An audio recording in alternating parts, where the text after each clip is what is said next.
Let's all go to the lobby. Let's all go to the lobby to get ourselves a treat.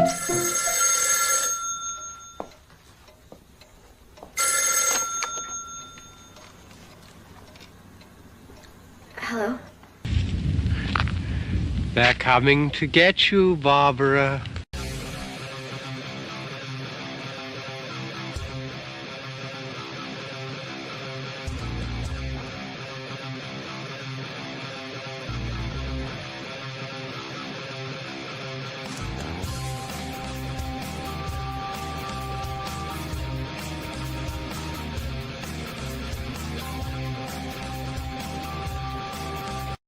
It's showtime!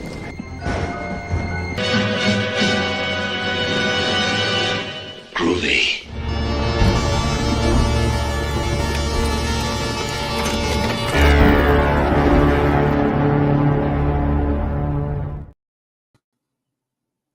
Sexy, very sexy.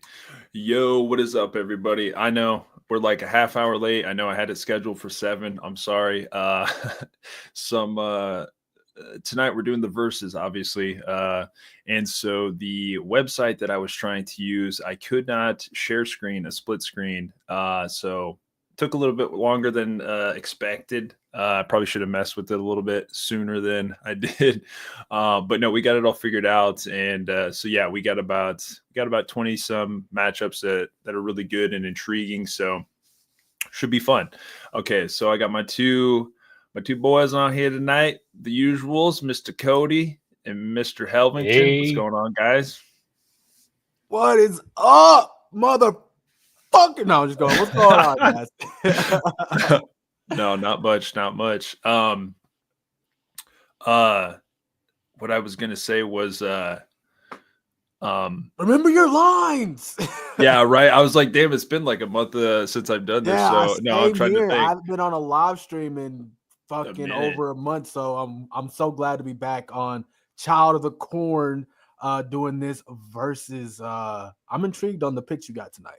Hell yeah, dude. No, like I'm telling you, like I obviously, like this is always a fun stream to do. Again, I should have probably just looked into it a little bit sooner. But no, it's gonna be good. And like I was telling Cody, I kind of tailored the matchups kind of ways that I figured you guys would kind of be like more so in the middle and stuff. So we'll see how it all plays out. But so like I told you or told Cody, like what have you guys been up to? What have you guys been watching? What else have you guys been doing? Cody, go ahead. I I know you've been watching a lot, so I know. Yeah. Well, I've been doing my work for Helvington on the page, been covering my top 5 serial killer thrillers, so be sure to check that out. I did a trailer reaction to the new I Know What You Did Last Summer trailer, which looks awesome. I know we talked a little bit about it in DMs, but I'm excited for it. Then I've been reading this new book called Escaping Death, the unauthorized story behind the Final Destination movies by Patrick Maroney. I don't know if that's Yeah, we can see. Yeah. Love it. Yeah. Nice. Oh yeah, you said that. Yeah. Yeah, it's basically chronicles the first 5 films, and he got tons of people involved with it, cast, crew members, pretty much giving us like inside looks about like things we may not have known beforehand, like who they wanted originally casted, just how things were done. Just there's some drama behind the scenes and stuff and all that. But yeah, I've pretty much got through the first film portion, and now I'm almost finished with the second film, and I think it's really good. He did one before of the first 4 Scream films, and it was the same method, and I thought it was solid. So I was excited to see that he got this one too, since you guys know that Scream and Final Destination are like my top 2 horror franchises. So yeah. So quick question about that: does like the author Maroney, does he like talk to like cast and crew and previous actors and actresses? Does he like find like articles about the film? Like how does he get his information? I'm not sure on the process, but like for example, he talked to AJ Cook, the lead girl in Final Destination 2, who played Kimberly. Okay. So he talked to a bunch of the cast there. Like, he talked to Amanda Detmer from the first film, who played Terry, the girl who got hit by the bus. Okay. He talked to Kristen Cloak, who played Miss Luton, the teacher. And then Oh, he talked, okay, yeah, cool. and he talked to the director, the writers, producers, so all those people.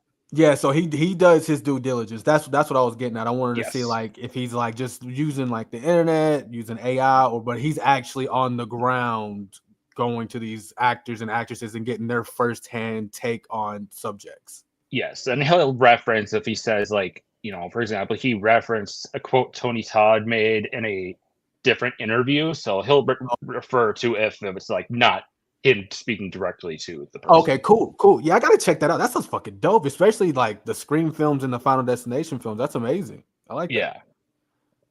So Cody, I gotta ask, dude. We kind of so if you should we do 2 or 3? How about maybe 2 or 3 favorite kills within the Final Destination franchise? Okay, I can do 3. That's so odd that you're asking that question. Yeah, because I remember, dude. No, I just feel like somebody had asked that on a stream or something, and I was all like, "Ooh, that's a really good question." Yeah. So Cody, what do you got, dude?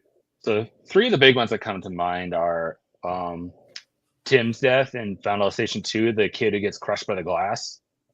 Oh yeah, Ooh, dude, super heartbreaking. iconic. Yeah, super iconic. When he goes and tries to, it's like, what are you trying to mess with those birds for? The dumbass? birds! Yeah. Or the And the pigeons. heartbreak behind that was Yeah. Well, the fact that dude. they originally wanted a actual kid for that role, but like, yeah, no, we're not doing that. Oh yeah, that would. Hey, I'm here for it. Oh yeah. Then I love Aaron's death in Final Destination 3 with the nail gun. Oh, Yeah. dude, fucking brutal. Yeah. Fucking brutal. I think my favorite death of the franchise is Parker in Final Destination 5, where she's doing the gymnastics and she just eats shit and her back just Yeah. bends back. Yeah. Literal scorpion folded over. Yeah, that one's pretty intense. I ain't gonna lie. Yeah. But what was great about that one was the buildup. It is like the most iconic buildup for a kill, in my opinion, in the whole franchise. Because you're thinking, right, it's gonna be the fucking like, when is it gonna be the nail, right? That's sticking up out of the. Am I getting the right kill? Please tell me if my reference is wrong. Yeah. Yeah. So that there's a buildup, nail on the balance beam. Oops. Yeah. So like the buildup is like, how's it going to happen? When's it going to happen? She keeps missing it. Like, when's she going to fight? And then I fucking love it. And those are the best sequences in the franchise, with the ones that keeps you on your toes. Like, oh god, what's going to do it? And like exactly how they showed it in this trailer for Final Destination 6 with the backyard party, because you got the glass, the rake, the lawnmower, the grill. Yeah, looks super good. Yeah, that's when the Final Destination is at its best. When that anticipation, that's what made the original, in my opinion, so goated. The first 2 is goated. Amen. It's because of that anticipation for each of the kills that death does. It's just like from the the apartment fire to the, or was it the house fire, to the apartment where the guy's cooking in his apartment. So it was just like the whole anticipation is like, I remember the guy in the apartment. It's like, is he going to die in the apartment? No, the motherfucker died outside the apartment with the light. And then it's like even the ones that just happen out of nowhere too, like the bus death. That was the moment that all the executives that knew they had a hit on their hands, because everyone reacted to that shit. Yeah, you're like, oh shit. Yeah. What about you, Helvington? What do you think? What are? Oh, dude, you guys, oh man, that was a bad question. Okay, off the top of my head, because I like the first 2 so much. Oh, definitely. Obviously, okay. I'm gonna spin it. Okay, I don't have a favorite death per se, but I will give you my favorite openings of the franchise, and it's of course the first 2 openings. I just feel like the first one, Goated.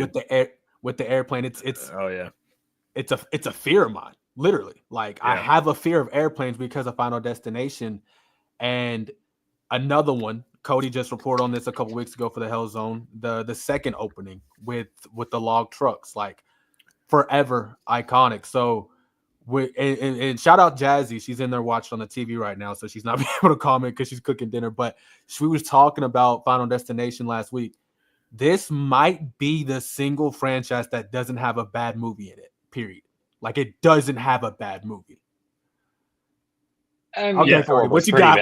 bad. What you got? Four was pretty bad. Yeah, Four? four's just got a lot of the race car CGI stuff. It's but okay. for the time though, you got to Yeah, take your back. yeah. Go back to the time. That was in the time of Texas, not Texas, but Friday third. Not Friday. What movies were 3D back in like the 2010s and 2012s? Like there was a couple 3D movies back. Yeah, then. no, you had TCM. That was probably later than that, wasn't it, Cody? Or maybe probably around the same time, right? Yeah, it was probably around. It was around the same time. Yeah. Yeah. So that was it was My like Bloody the last Valentine that episode. kind of kicked that off, though. Oh, Yeah, 100%. My Bloody Valentine around Yeah. that time. Then you had the TCM 3D. Then you had Final Destination 3D. So it was like the time. It was the Yeah. last era of 3D. But story wise, I liked it. Yeah, 100%. My bad. I forgot to say, Dace is in the comments. Thanks for joining. Yeah, dude, Final Destination always has really good score and soundtracks. Dude, well, okay, like 4 is like it's not terrible. Like what's a crazy kill? One of my favorite kills in that film. Now, hopefully, now the 5 is the bridge one, right? And then 4 is the race car. Okay. Yes. So the one where the fucking racist dude goes to his truck and gets dragged out by the thing and started on fire. You know what I mean? Oh yeah, and then, dude, and that like, one's why can't we be friends? Plays on the radio. Oh yeah, exactly. Yeah. That is playing in the background. Yeah, dude, that part is crazy, dude. I think obviously the tanning beds, scene in the that the third one or second one? Third that one. was 3, right? Third one. Yeah. That part's freaking nuts. But I will give 4 credit for having that amazing pool death where Hunt gets his insides pulled out of his butt. Oh, at the very bottom of the pool. Yeah. He fucking deserved that shit. Which one's the one with the dude that's working out? Is that 5? That's 3. Where his head gets 3. crushed for the weights. Yeah. Okay. See, why do they all blend together so much? Damn it. We literally just watched these, Dace and I, literally last month. It's because it's so good. It's like it's almost a continuation. Like it's like you never even put in a new film. It's the same film, but it's like it gets better and better with the kills every time. Yeah, I'm very interested to see like what they do with this new one. What do you think the opening is going to be? Probably the Space Needle scene, or what do you guys think? I think Part that of might me be is wondering if they're not going to have an opening. Or actually, no, it would be off for them not to. I would say maybe it is. Yeah. Is that where they're at? Is it the Space Needle? Yeah. It's supposed to be some kind of Space Needle. I don't know if it's the actual like Seattle Space Needle, but something akin to that. Gotcha. Nice. So my question is, go ahead, Cody. I mean, Anthony. Oh no, I was just, I'm thinking it's going to do really, really well. I mean, that teaser trailer that they showed with the tattoo parlor and stuff like that just absolutely shows so many good references, and like you were saying, the build up just seems so spot on with how they did it in the past films. Like, yeah, I think it's going to do really well. What I really think that is really cool, and I think it'll. I want to get your thoughts on this, Cody, as well, and then we can segue into the movie that I referenced. But what I do like about what's up, Britt? Hey, Britt, out there. I see you in the building, sis. What I think is really interesting about this film, Final Destination 6 and Bloodlines, and I know what you did last summer, the movie that they're doing this year, is that it's really storyline focused. Like, it's not going to be like all your other Final Destination film. Like, this film means something in the franchise, right? Yeah. And I like that. I know what you did last summer is doing the same thing with its movie. It's like, look, we could have just did another movie because we did a TV series, but we could just do another movie and not bring back Jennifer Love Hewitt and Freddie Prinze Jr. But we're going to make this story mean something for the fans. So I think that's really cool with both of these films. Yeah, amen. Like I would say that even like, I mean, shit, Cody, like, or dude, what is even happening? Urban Legend reboot yesterday. I was like, dude, what the fuck is happening? Again, that's the thing.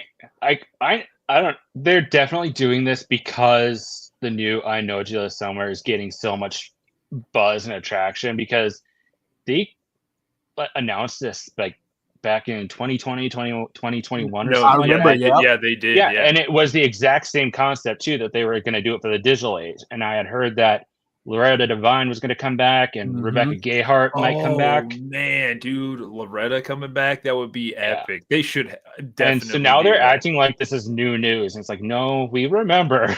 Yeah, no, we remember when you guys dropped it. You're just trying to pick up on the I know you last summer Scream train.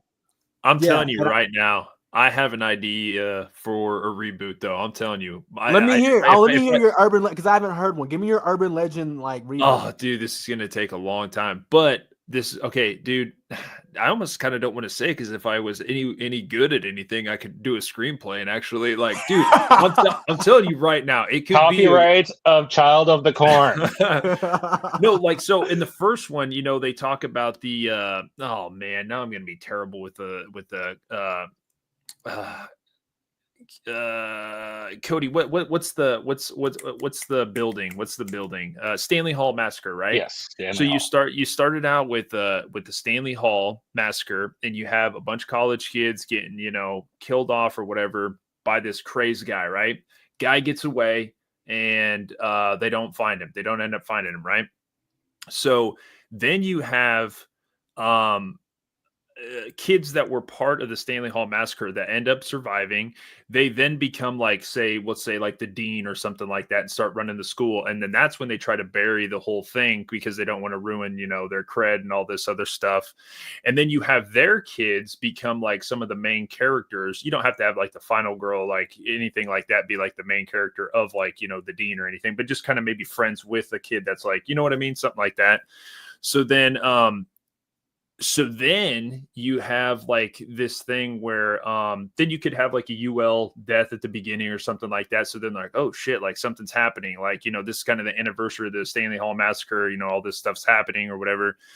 And people are getting picked off, these college kids or whatever. And then you're kind of seeing that you know, they tried to cover this all up and all this stuff. And then you're thinking the whole time that it's the guy that got away that actually committed the murders back in the day, right? You're thinking like, oh shit, like maybe throughout the film, maybe you could kind of show like this crazed like person in the background, but no, I would keep it hidden. So you're thinking it might be the guy coming back to like just wreak havoc or, you know, again or whatever.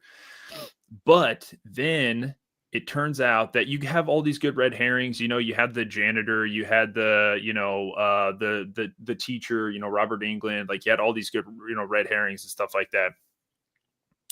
I know it's going to be a boring twist. I know, just relax, Cody, just relax.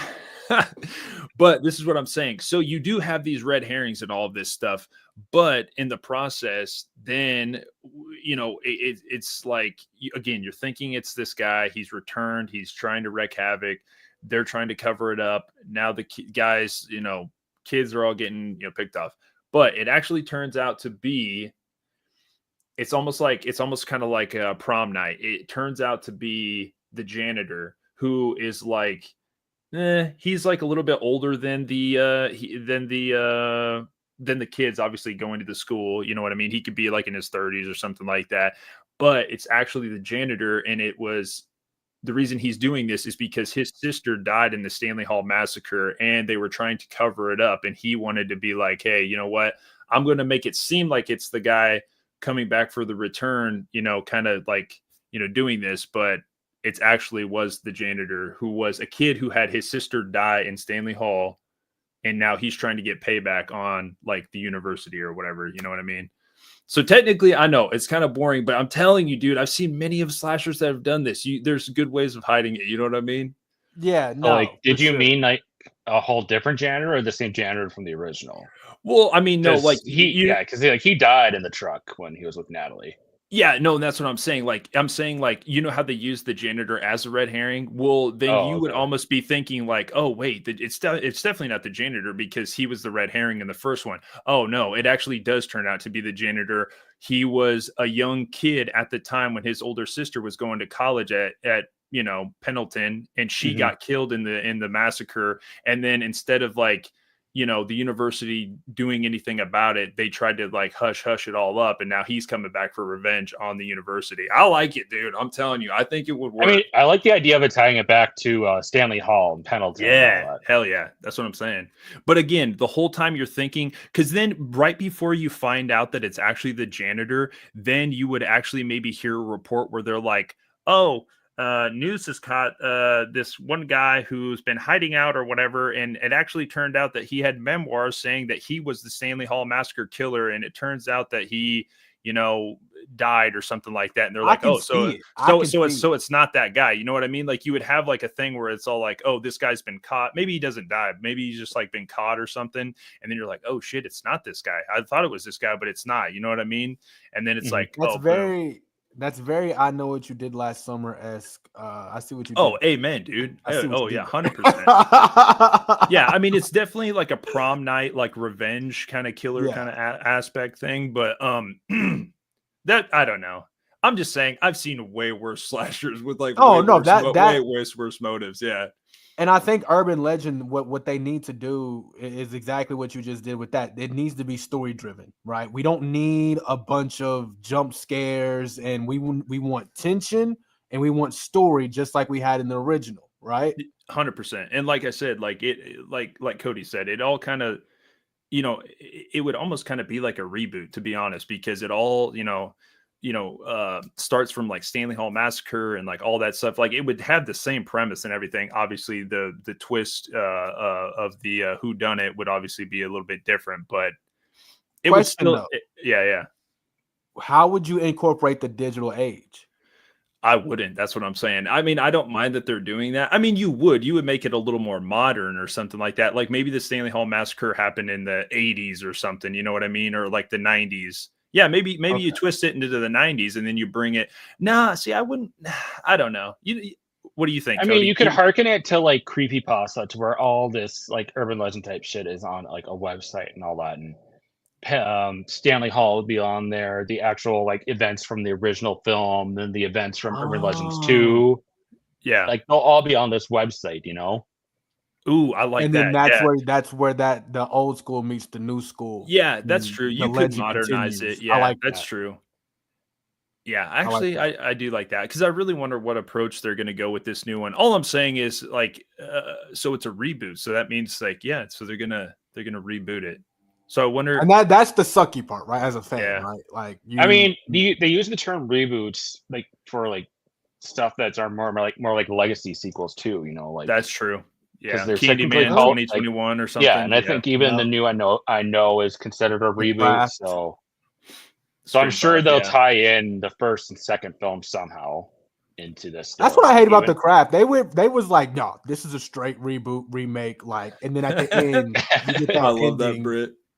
And you're like, what the fuck? This is a damn sequel. This is another sequel, damn it. Yeah, I dug The Craft Legacy. It's not bad. I like it. Don't get me wrong, it's not as good as the first, but we needed more Nancy than just like the 5 seconds she was in at the end. Yeah, that was a kind of a buzzkill. But what I will say about what I love about the 90s Craft is a timepiece, right? That's why I think Scream 1996 is a timepiece. Like movies like that, I Know What You Did Last Summer is a timepiece to me. Like it can never be, you can redo it and it will be successful. You can have a sequel to it, but there's nothing topping the original. Yeah. Cody, like what's like a modern movie that kind of got set back into the 90s? I'm trying to think. Because you could just do that. You could just set it back into the 90s again. I'm trying to think of a movie that's maybe done that's been recent. I feel like I just watched what was it? It was one of those ones that involves time travel. Like it was either Totally Killer yeah, it was something like that. Yeah. And then there was that other one. But again, you could just time stamp it at the beginning where you're like 1990 whatever, or to me, I wouldn't make mine too modern. That's what I'm trying to say. I guess you would kind of maybe want to make it, dude, the audience would know, like, you know what I mean? If somebody was going to an urban legend reboot, they would know what they were kind of walking into, like, you know what I mean? And I feel like a lot of people that love the original would be like, oh dude, I love like how they kind of kept it in the 90s. I don't know. I'm just saying, if this was any other slasher that wasn't urban legend, I could literally be like, okay, well, we'll not Stanley Hall. We'll call it, I don't know. Lincoln Hall or something massacre and make it a whole different university. I think it would work, dude. I think it. You just don't want them to stray too far away Yeah. from what made the original great. I like. Oh, dude, I'm telling you. I think, dude, never mind. I don't know. We'll There's see. a possibility. There's a possibility that they stray away because it's like Cody said, they could just be on a chat website and look up some urban legends, and then they go a completely different direction. They don't go to college or anything like that. Like they're just a group of friends. Like they could do that, you know. They could, but I would love it if they went back to if it was like a new generation of teens attending Pendleton. Oh, hell yes, dude. That's what, dude. It depends on who directs it, though. That's the big who directs it and who writes it. Do you know who's doing it, Cody? I haven't heard yet. I just know that it was in the works. Once we find out who that is, that will give us a good like direction of where they want to go with it. Dude, Yeah. What's it called? My man Conrad, dude, Jamie Blanks, give him his original film, dude. He could do it, man. Yeah. He could do it, dude. I mean, And dude, he holds Urban Legend and Valentine so dear to his heart. Like he deserves another chance at a big film. Dude, yeah, 100,000%. Dude, I literally when I met Marley Shelton and she signed my Valentine fucking VHS, I was like, man, Jamie did such a great job with the two film, like with Valentine, and like I was like, that was probably, you know, awesome working with him. And she was like, yeah, he was excellent. He was great. I don't know. Bro. They were considering him for Scream 7. I'm like, damn, you know, why not give him his original, you know? Cody, you know that he almost got I Know What You Did Last Summer, right? Yeah, because he had that treatment for it. Yeah. Yeah, he had that. He created like a short film trailer thing. Yeah. And it looked excellent, dude. It looked, I saw like pieces of it. It looked awesome. And that's how he got, and that's how he got Urban Legend, because they loved his work on it, and so they're like, we want you to do this because we loved your work on the short film. Dude, I absolutely love the fucking openings of I Know What You Did Last Summer and Urban Legend. Like Urban Legend, it's raining, has that bluish fucking tin on it, and it's got that nice like music in the background. You're just like, I love the score in Urban Legend so much. That's why I use that score in all my videos that I do for Helvington. Yeah. Oh yeah, the one you guys throw in the background. Yeah, dude, that's Christopher Young. I'm not gonna act like I knew that, but thank you, Cody, for doing that. I'm not gonna act like I knew that, bro. Oh, dude, it just like almost puts you into a I don't know what you want. I mean, it just like it's so I don't know. It's good. Yeah, and then it's like the score in Sasha's chasing is just so bombastic and crazy, and it just sets the scene so well. Yeah. And then I Know What You Did Last Summer, rolling in off the coastline, just freaking. Oh, dude, that one is iconic. Yeah, dude, you got the guitar riff, and it's beautiful. I have a question. So I told Cody this, and I don't know if I told you this, Anthony, but I have not seen the I Know What You Did Last Summer trailer, and I'm not going to watch it. But with that being said, what are your guys' thoughts on the trailer for I Know What You Did Last Summer? Dude, great question. I mean, I had sent so many video messages to you guys or voice messages. I was rocking with it. I just, but honestly, when you were like, I'm probably not going to watch it. I was like, dude, that's totally valid. I get it. And so I probably don't want to tell you too much. Really it's Scream 5, which is totally fine. It's totally fine, but it is Scream 5, but I think I called that earlier. When we were talking about it, I was like, that's probably the route they're going to go down. It's going to be the Scream 5 route. Yeah. But that's not a bad thing. Scream 5 was excellent. And I freaking love, I love what the director did. Again, the movie looks absolutely great. It has that dark tint on it. It looks like a 2000s film. And then what's the best part? The fisherman looks absolutely excellent. And all of the scenes that he was in looked dope, and they looked aggressive. They looked freaking, you know what I mean? Like it looked, I don't know, kind of scary. Like, you know what I mean? Like a little bit. He's actually keeping his face concealed this time. What's up, Carrie? And he's using various like fisherman weapons this time instead of just the hook. Yeah, harpoon gun. Like, what are we talking? Like literally when the harpoon did the close-up shot, I was like, this is Friday the 13th Part 8. Like when he's on the boat, you know what I mean? At the beginning, I'm like, yeah.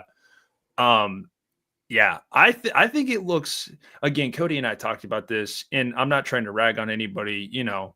I feel like people just some discredit the first one, man. I think the first one, it does have like its campiness to it, but I feel like it's a pretty serious film. Like I think it like, and I think the kills are actually pretty damn decent. I don't know, like Cody, I can't think of the dude's name. The dude from Big Bang Theory. Like when he's looking into Johnny the smoke, Galecki? yeah, when he's Max. looking into the smoke coming off of the boilers and shit, and he gets hooked up the fucking chin and dragged across. So That was good. brutal. Yeah, And then so like good. the sheriff when in the alley, like you see all that Oh, blood coming out of his brutal. mouth, and he's like getting lifted up 100%. in the air. So And then- Scream 2. Dude, and then Cody, I was telling you, the one with Elsa, Bridget Wilson, when she's in, the back of the Shivers or whatever, dude, when you see the killer through her eye, and then all of a sudden he comes and slashes, and then they show the blood across like the door window, dude, Fire. that's Giallo-esque. Well, man. even when he's like, when he's like his hook is like hooked into her body, he's just like dragging her along. Oh, like, you don't even see the blood, but it's still graphic looking. Oh yeah, dude, and I still know what she did last summer with the maid after he freaking goes ham on her, and then he's like picks her up and drags her into the next room. I'm like, dude, this is fucking excellent. And then man. like Ty's death, getting hooked to the neck. Yeah, now don't get me wrong, that's probably CG that they total CG. I mean, that's probably not the best CG, but you know what? I just think it's funny because he was just, man, I haven't seen a killer the whole fucking time, and then boom, like, oh dude, oh man. Then you get Now the let me ask you scene. this, right? I'm sorry. No, dude, you're good. Now I know because I did listen. I skipped all the way to the end of Cody's review because I was dying to know what the fuck he was saying about it, because I know how much he cares about it. And he did also say it was there was a little campiness to the trailer, right? Now my question is, compare Scream 5 to what we grew up with 96, Scream 2, Scream 3, Scream 4. And I feel like Scream 5 was a little, campy-ish, like, especially like a shout out Dead Meat, right? James, from Dead Meat, but like that's kind of little campy in my opinion, right? Like, yeah, I'm trying to so think. it's just like it had its moments where it was just campy, right? Yeah, for sure. Yeah. I mean, you had like, I'm trying to think of scenes in Scream 5 that were kind of campy. Maybe Mason Gooding. Mindy's monologue is kind of campy to me because of just how over dramatic it kind of is. Yeah. Yeah. So it's like 96, it was, and even 96 was kind of campy, right? But like, I get what you're saying, what I would know what you did last summer. So my question is, well, see, because like I think the basic example is like when they're talking. There's a scene in the trailer where they're talking, and it's like this is after we've seen a few of the things going on. They're like, "Do you think this is happening because of what we did?" And the girl is clearly the Helen character. She just kind of puts her head down. She's like, "I need to start drinking." Yeah. So there's moments, right? There's moments, like especially with Richie in Scream 5, right? He had some campy moments alongside with that. So I think that just comes with the time. I think we came from a generation of serious actors and the serious directors. Now they're trying to pander to the new audience of where we had to have campiness in a slasher movie. It just has to happen. Well, see, and that's the thing. I Know What You Did Last Summer had plenty of campy lines in it. Like, what are you waiting for, huh? You cannot take that line seriously, as iconic as it is. What are you waiting for, huh? I'm sorry. I can definitely take her serious. I believe her. I believe her. I think we're finding out that Anthony, like me, has like a fascination with a certain movie. Like I'm the same way with Scream 96. I will live by it and die by it. But damn it, Matthew Lillard and Stu, when he was like, "I'm feeling woozy here," that was. Well, then you got him spitting all over the place. He's a Scream, baby. Yeah. Oh yeah. So it's like although we love these films, they were campy for the time. Yeah, 100%.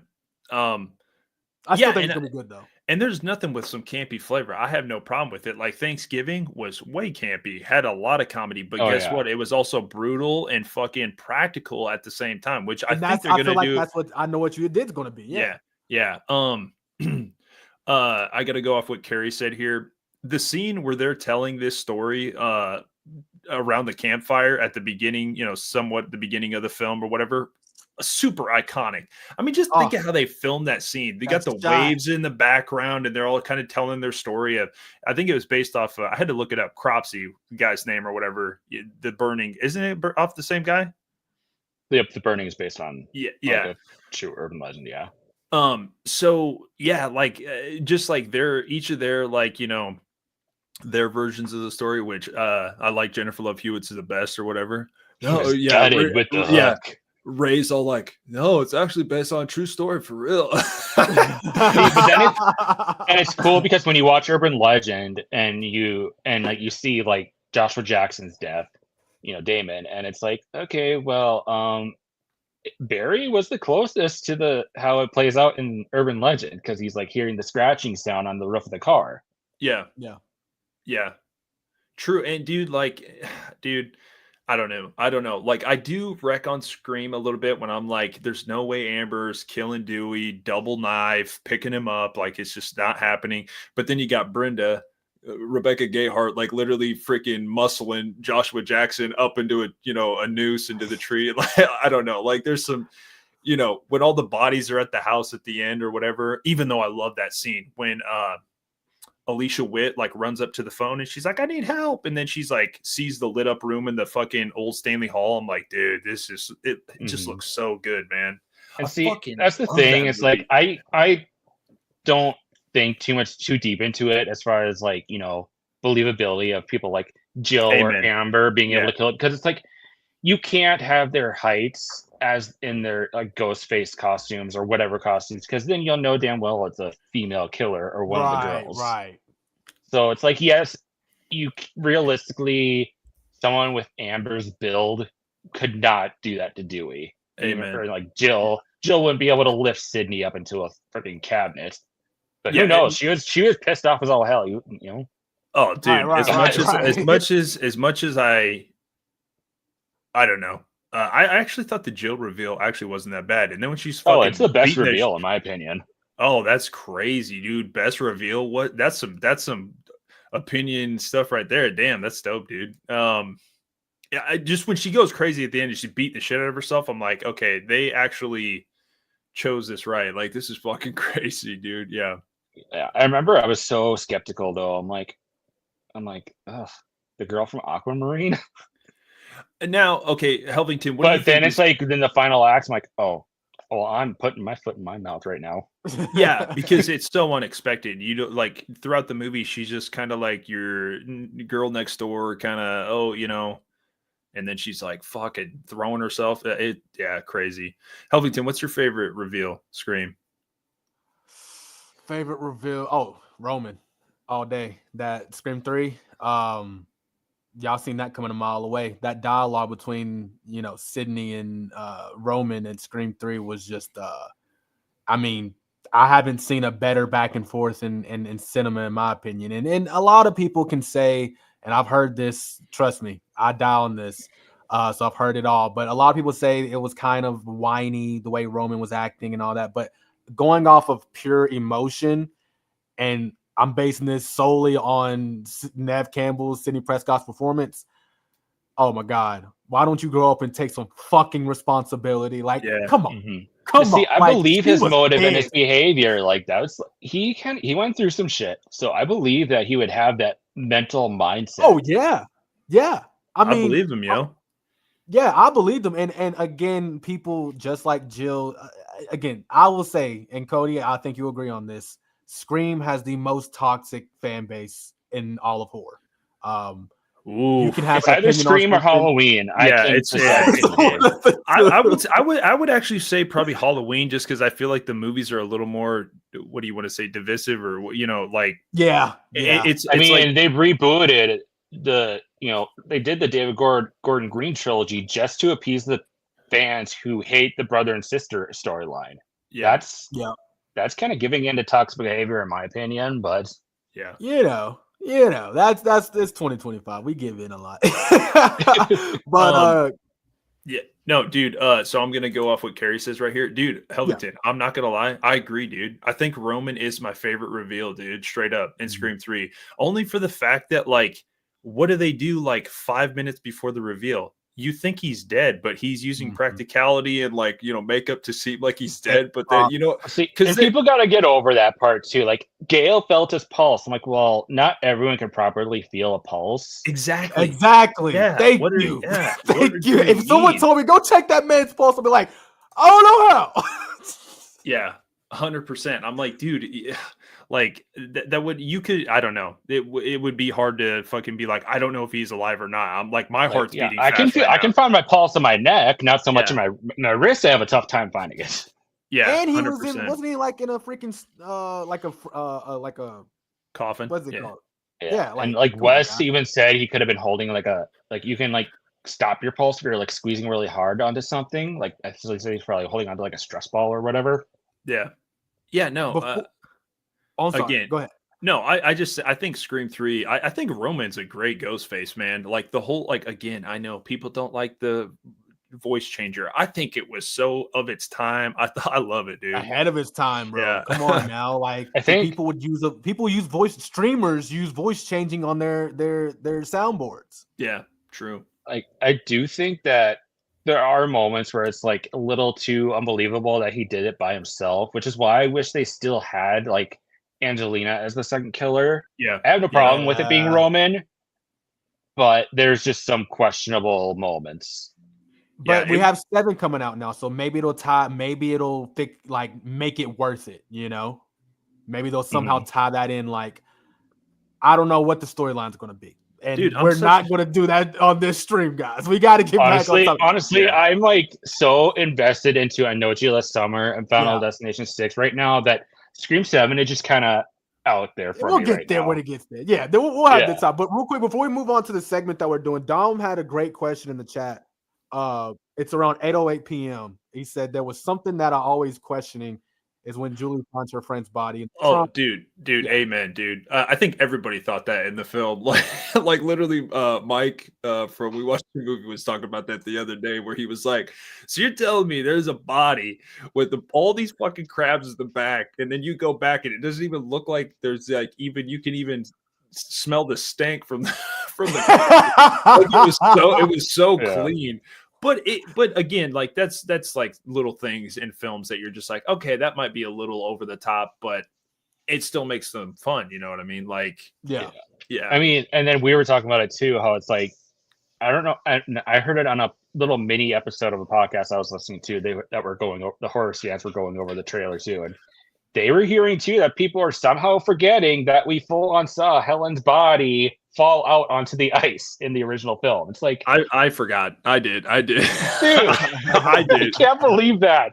Yeah. You No, love I the did. movie as much as I do, and you totally forgot that. Yeah. No, I definitely did. Cause I was all like, hey, you know what? You see her get slashed in the alleyway, but really you don't see her body. Like, yeah. I was like, damn, that makes sense. We'll see. And I even saw like a thing about the director actually trying to get Sarah Michelle Gellar to come back, and she's like, "Girl, I am dead. I was on ice."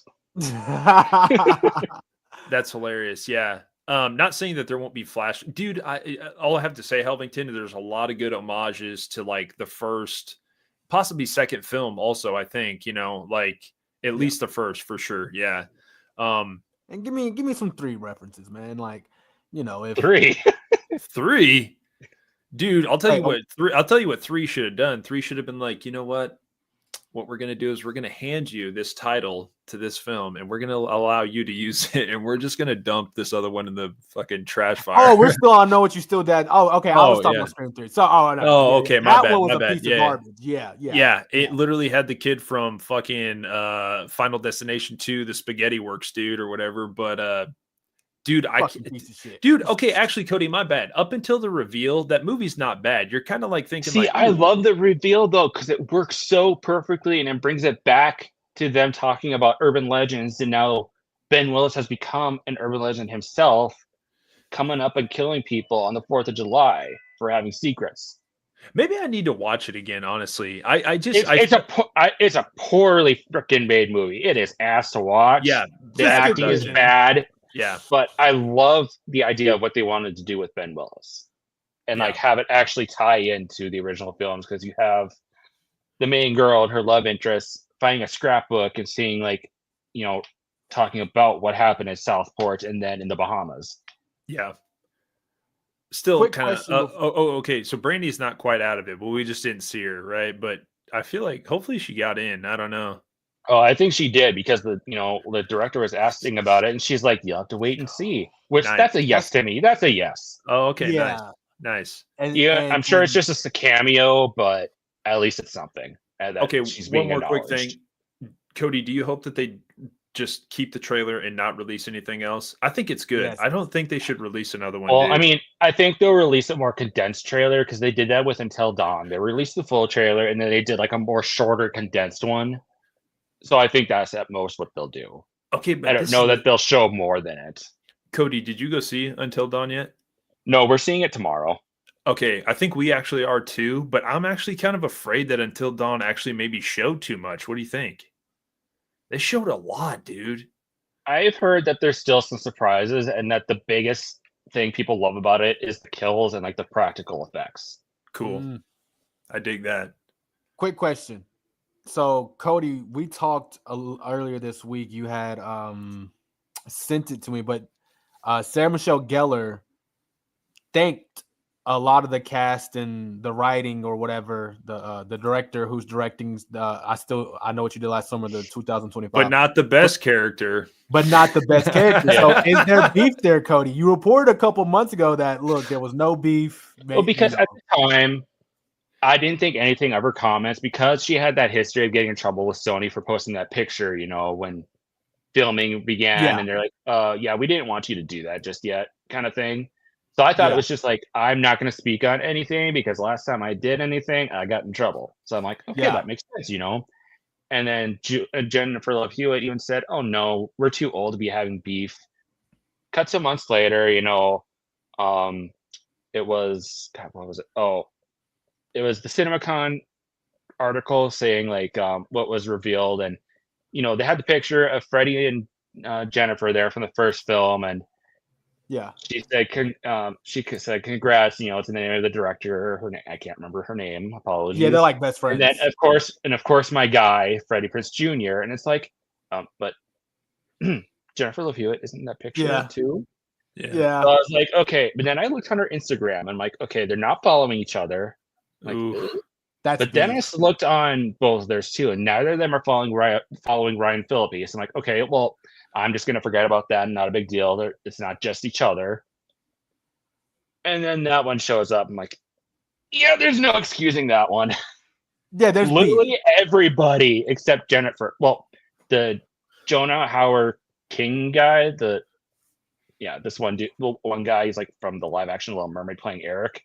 Yeah. She didn't tag him either. I'm like, okay, fine, but this is literally Jennifer Love Hewitt. You worked with this girl for how many months in the original film? Most of your scenes were with her. You don't just forget that.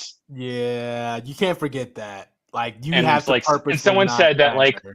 and I saw on like Reddit board saying like, well, maybe she had. Someone said that she didn't allow people to tag her. I'm like, but Jennifer Love Hewitt's literally sharing in her story. People have tagged her in posts of the trailer.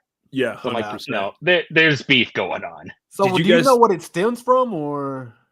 Well, through the Reddit vine again, allegedly, Freddie dated Jennifer before he dated Sarah. Yeah, it was back in the day. Yeah. I don't know if there's any truth to that, but that's fucking alleged. Petty. That's fucking petty. Come on, it is like that is like. Just I don't want to believe Sarah Michelle Gellar would be that kind of petty, but you don't know with people in Hollywood. But Cody, wait, was it before they filmed I Know What You Did Last Summer that they dated, or after? It might have been after because Freddie and Sarah didn't get together until years later. Yeah. Okay. No, that makes sense then. That makes sense. So they did the movie because they were friends at the time, but after the friendship kind of dissolved. Maybe. Yeah, I would assume so. Yeah. Well, didn't Jennifer Love Hewitt cast for Sarah Michelle Gellar's role, and then they gave her the main role or something? Oh wow! I think that's I heard something like that. She wanted to go for Helen, but she did. No, you'd be better for Julie. Exactly. I'm pretty sure that's what happened. Yeah.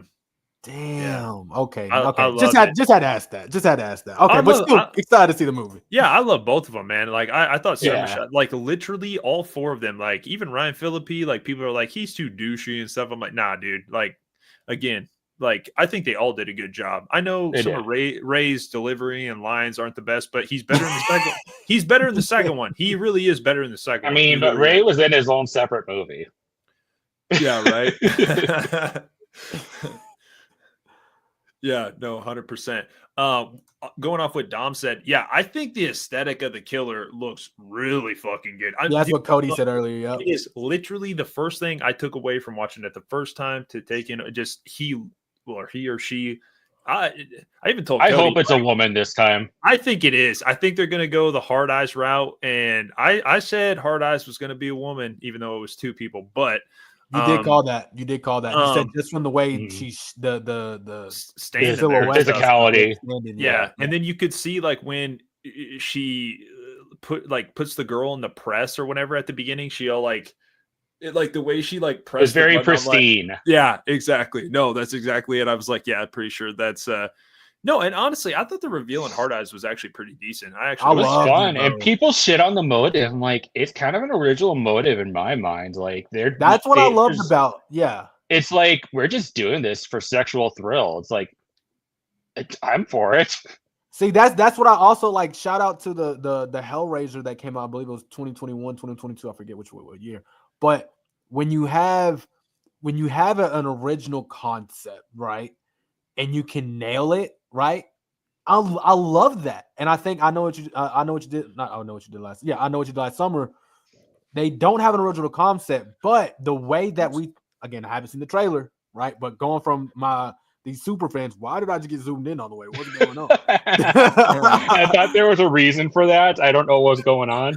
You guys gotta listen to me. This is important. No, but I think that I'm gonna try to fix it after this. But while I have me here, I think that having a female killer for I Know What You Did Last Summer, 2025, I think it'd be a great idea. Just for the simple fact that you don't have that in horror anymore. Like it's usually a dude. Urban legend. Forever it's been a dude. I'm telling you right now. I want it to be one of the main teens. That would be pretty awesome. Yeah, no, that would only make total sense too, Cody. Like if it was one of the main girls, like in the friend group, like you know what I mean, like kind of. But you know, it would also make sense that it could be Ray. Also, like I'm just saying, I said there was like a 30% chance it could be Ray, man. I mean, I'm fine with Ray dying either way, even if he's a killer or not. But that's crazy. That is absolutely crazy. Yeah, no, Carrie, I dug the opening. You knew how campy the movie was, like right when it starts and Lone Star's playing. Yeah, amazed. I'm like, oh, I was hollering because I freaking love that song. I'm like, they know what they're doing with this. Yeah, 100%. That was when it started. I was like, oh man, I'm gonna like this movie. Yeah, that movie was so much fun, dude. I've been enjoying like this new Clown in the Cornfield movie. I think that movie's gonna be fun. I've been very much appreciating and liking these slashers that have been coming out. So, oh shoot! Say quick. What? Nope, nothing. You're good. Oh, nice. I was gonna say quick. What I kind of hope from the opening is that they'll make you think it's gonna be another hit and run. I can't remember if I told you this yet before or not, but like if they're gonna think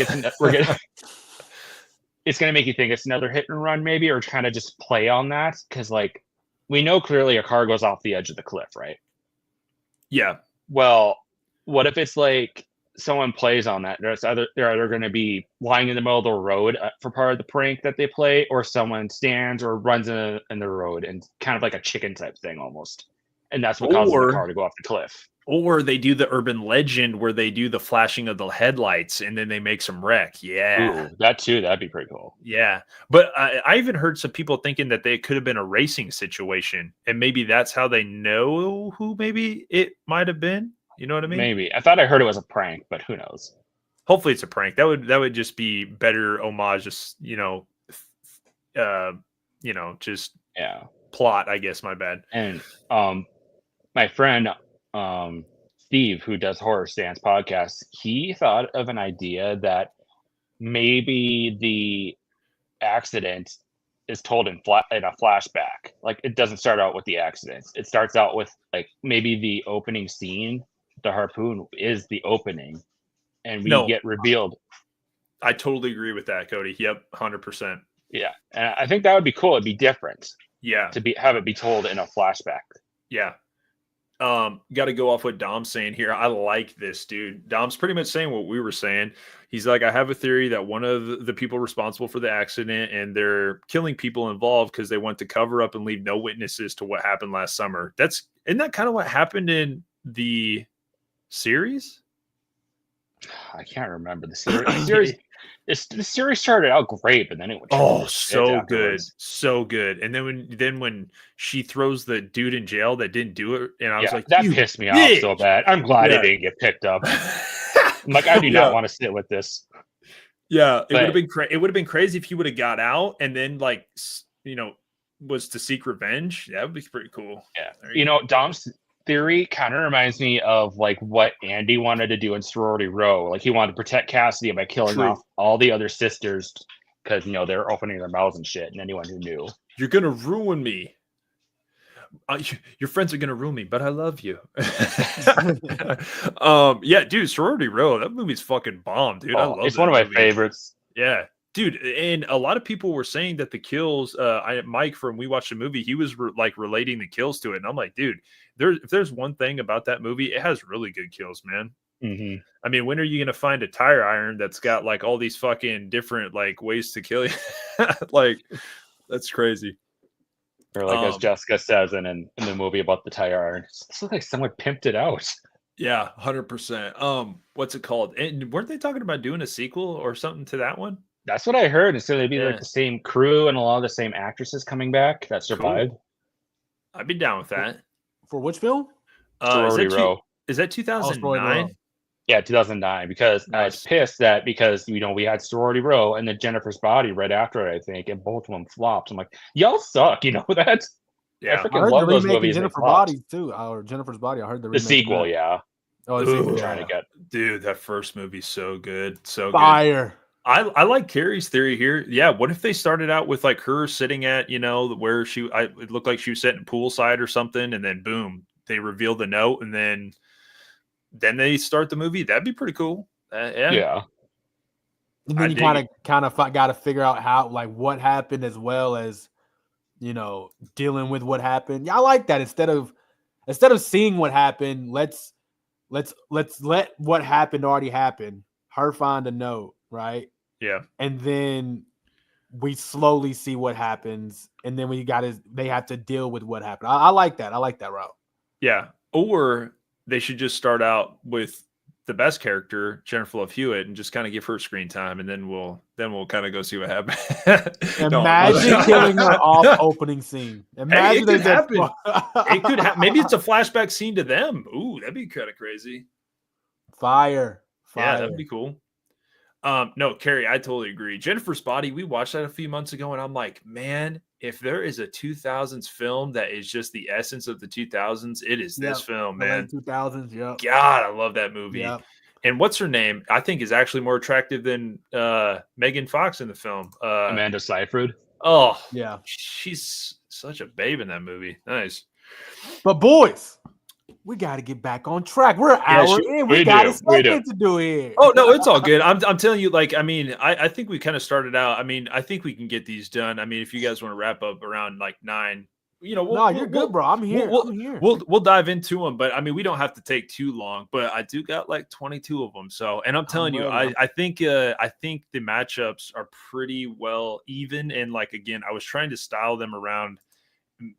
Kind of like how you guys would maybe be a little more difficult for you guys than maybe we'll see. You guys will see what I mean.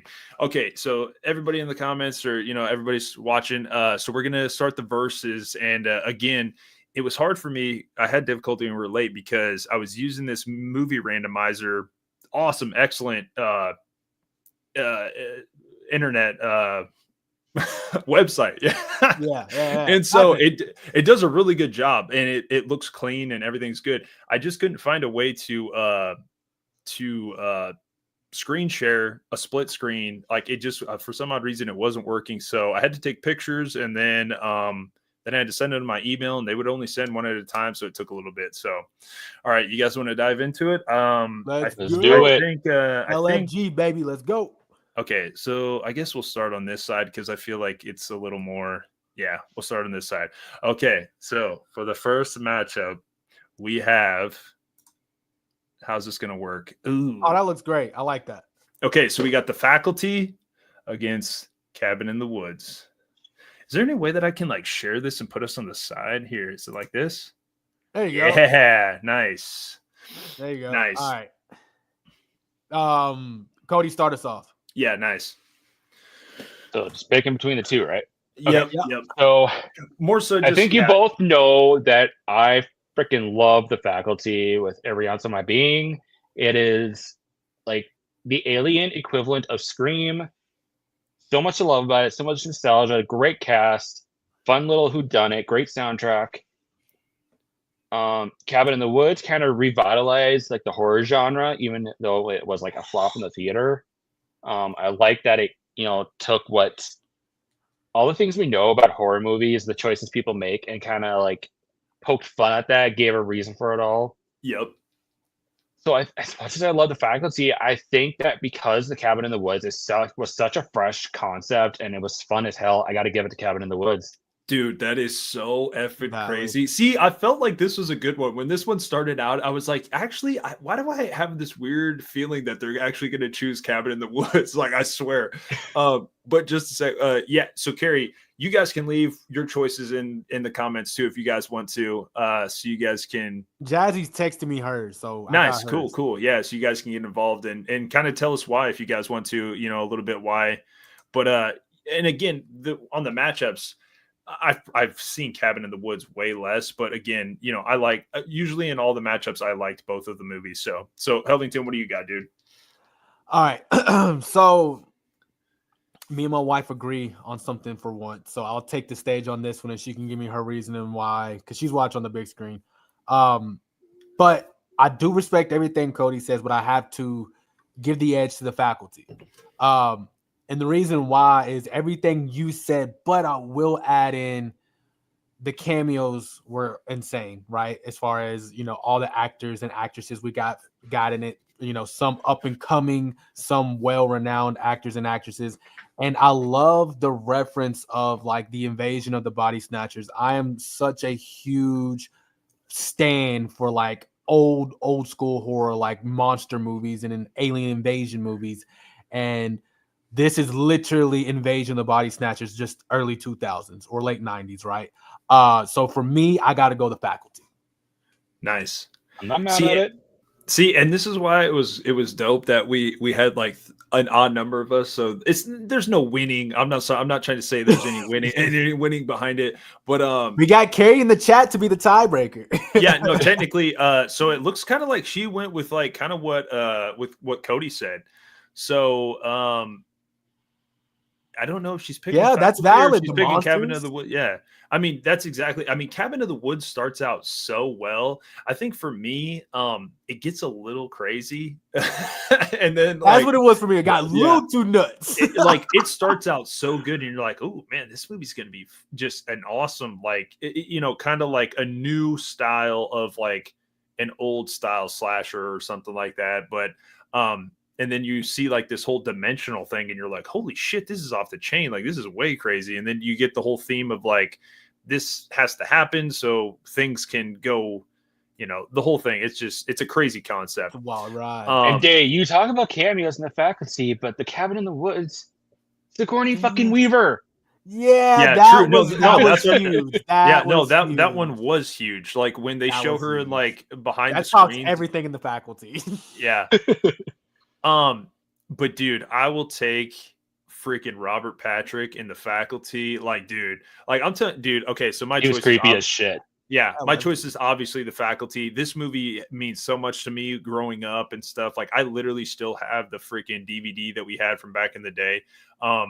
This movie is like so freaking good, man. Speaking of Invasion of the Body Snatchers, which I can't think, it must be the 70s one that's really good, but I was watching Dirty Harry and Don Siegel actually did, I think, the original in like the 50s, and I wasn't even aware of that. That one is my favorite. That one is my with like favorite. The actual pods and stuff like that. I was like, oh, this is crazy. But dude, the faculty, I mean, he's tweaking, man. Let him fucking tweak. Like, dude, seriously, dude, like there's so many good lines. It's Stokely's line for me. I'll fucking shoot her. Yeah, I'll fucking shoot her. Yeah. Which I actually just ordered the Scream Factory 4K of the faculty finally. So, Dude, it's like literally $30. I gotta get it. Yeah, 100%. And the soundtrack, fire. Oh, absolute fire, dude. I mean, yeah, he's like, what's his name? Yeah, Pacey, right? Is it Casey? Elijah Wood Casey. character? Casey was on Dawson's Creek. Yeah, Casey's thinking aliens are taking over the school. Casey, the only alien at this school is you, man. Dude, Zeke is so good in this movie. Oh man, Josh Hartnett he's a legend, dude. I love that Elijah Wood and Sean Hannity from this movie are going to be reuniting for Ready or Not 2. Dude, literally, I was thinking that in the freaking Ready or Not. I was like, dude, like 2 of these people are out of the faculty. Like, dude, I think that movie's going to be off the chain, dude. Yeah, you got those 2 and Sarah Michelle Gellar, and then you got 2 modern scream queens with Samara and Catherine. Yeah. It's going to be fun. Yeah. Kay says Clea Duvall, dude, fucking loved her, bro. Come on now. She was so badass. Oakley is one of the best ever. Badass. Horror movies. Yep. Yes. Just some of them. There's some of them late 90s, early 2000 like horror movies. Like, I'm gonna be honest, if the list keeps going like this and it's that era, it's winning every time. So my bad. I guess I should have said the parameters. My bad. So I got 70s through 2019. So okay, that's it's pretty good. Yeah, that's pretty. But for what it's worth, obviously, if I was speaking like on a personal level, I would have picked the faculty. But I'm going to be objective on this one. Okay, I'm not going to be biased for me. Okay, well, I usually have to be objective for this, what we do, right, Cody? So this time I'm choosing not to be objective. Okay. That's fine. I normally speak on a personal level than objective. So I'm going to be, this challenging myself on this one. This is different for you. Yeah, this is different. No, I love. Okay, so we got Jazzy faculty, I'm faculty, Cody's faculty, and Carrie's faculty, and then Cody got Cabin in the Woods, which is fair. It's still a good movie. Oh, it's legendary movie. It's definitely legendary. Good. Oh yeah. I love when Casey walks up to the teacher and he's like, "Sniff this." I will not. Yeah, I will not. He's like, "Damn, what are we gonna do?" Okay, so now we got the next one. This one's probably gonna be pretty easy. I guess I was kind of panicking and I was like, okay, these are 2 slashers, so let's just do it. Okay, I'm gonna pick these. Okay, so now I got Friday Part 8 against Halloween 2. This is a good one. This is a good one because I got things to say. Okay, let me start this one off. All right. Both of these films are iconic for different reasons, right? Yeah. And that's good. I like that. Nice. They're iconic for different reasons, and not like the original films in their franchise, but for different reasons. And I'm not going to do a big spiel because we'll do that at the end, obviously, when we all talk, right, about the films. But just going off of how I feel, I will watch Friday the 13th, Part 8, Jason Takes Manhattan all day over Halloween 2. Dude, that is absolutely awesome. See, I thought this one was so unbalanced. Now that I pulled it up, I was like, ooh, maybe this one wasn't very good. Because it's nice. Great. Dude, I love it. Nice. All right, Cody, your turn. Okay. Hands down, with no hesitation, it's Halloween 2 because I think the idea of them being a direct continuation of the Halloween night from 78 is brilliant. I think it starts off really well, with Michael creeping around the neighborhood. I love the hospital setting. It leads to a higher body count. Yes, Laurie is dispatched for much of the film, but she at least does something in this movie. Unlike Rennie, she doesn't do jack dilly shit in Jason Takes Manhattan. It is true. I mean, Laurie, she full on shoots Michael bullseye right in the freaking eyes. Yeah. And she's like helping Loomis, in the room, turning on all the gas and stuff. And yeah, despite her being dispatched for most of the film, she still comes out on top at the end and has a little bit of fight in her. And she has another good chase scene. Manhattan, I feel like it's just such a mess script wise. Like, Manhattan is only in like the final act. I like the boat scenes. It has some, obviously Jonas, I think his name's Jonas, right? the boxer. My name is Jonas. Yeah, and no. he has like one of the most iconic kills in the franchise with the head punch Very off. true. But Very true. I just think that it's kind of a mess of a script. And then when they're in the sewer and Jason like gets turned into a kid again because of the toxic waste or whatever, the toxic water, and it's just it has like one of the worst final girls. I just couldn't vibe with it at all, despite some really good moments in it. I just think Halloween 2 is overall better done film. Nice. And I'll just for me to rebuttal and defend Jason Takes Manhattan just real quick. I think for me, what this comes down to is which film do I have more fun with? Because which is valid. Because at the end of the day, while Halloween 2 is a great sequel, and I say that in a really because it has its flaws, right? I say it's a great sequel because, like Carrie said in the comments, not a lot of sequels start from where the last leaves off, and she loves it, right? Amen. I think that is a great point. That's why I love Rob Zombie's Halloween 1 and 2. Like, they connect so well, right? But that is the only thing that I can really like. I love the score, of course, because John Carpenter is back on the score. But what killed it for me with Halloween 2 was the pacing. I could not get past the pacing of the film. It was really slow. Some of the actors besides Jamie Lee Curtis were so forgettable, especially the doctors and the nurses. I'll tell you what wasn't forgettable, that wig. No, I'm just joking. So with 8, I think for me, it's just a fun film, right? Yeah. And that's what it was meant to be. It wasn't meant to be taken serious because, Jason Takes Manhattan. This was obviously, Godzilla Takes New York kind of thing. Like, let's put the boogeyman. What a fucking good statement, dude. Yeah. So I take it as a fun film. I thought Kane Hodder did a great job. I love the way Jason looked at it. I love the kills in it. I love the shots of New York, even though we didn't get that many shots. But yeah, I thought it was really cool. And I love the soundtrack to it. Soundtrack was fire. Oh, dude, yeah, that fucking opening song. I can't think how it goes. Something about the night or something. Yeah. Yeah. Dude, this is why I love having you guys on, because you guys are totally spot the fuck on both films. Like, you couldn't be more true. Halloween 2, great continuation. Michael looks dope. I don't mind the eyes through the mask. I actually like it.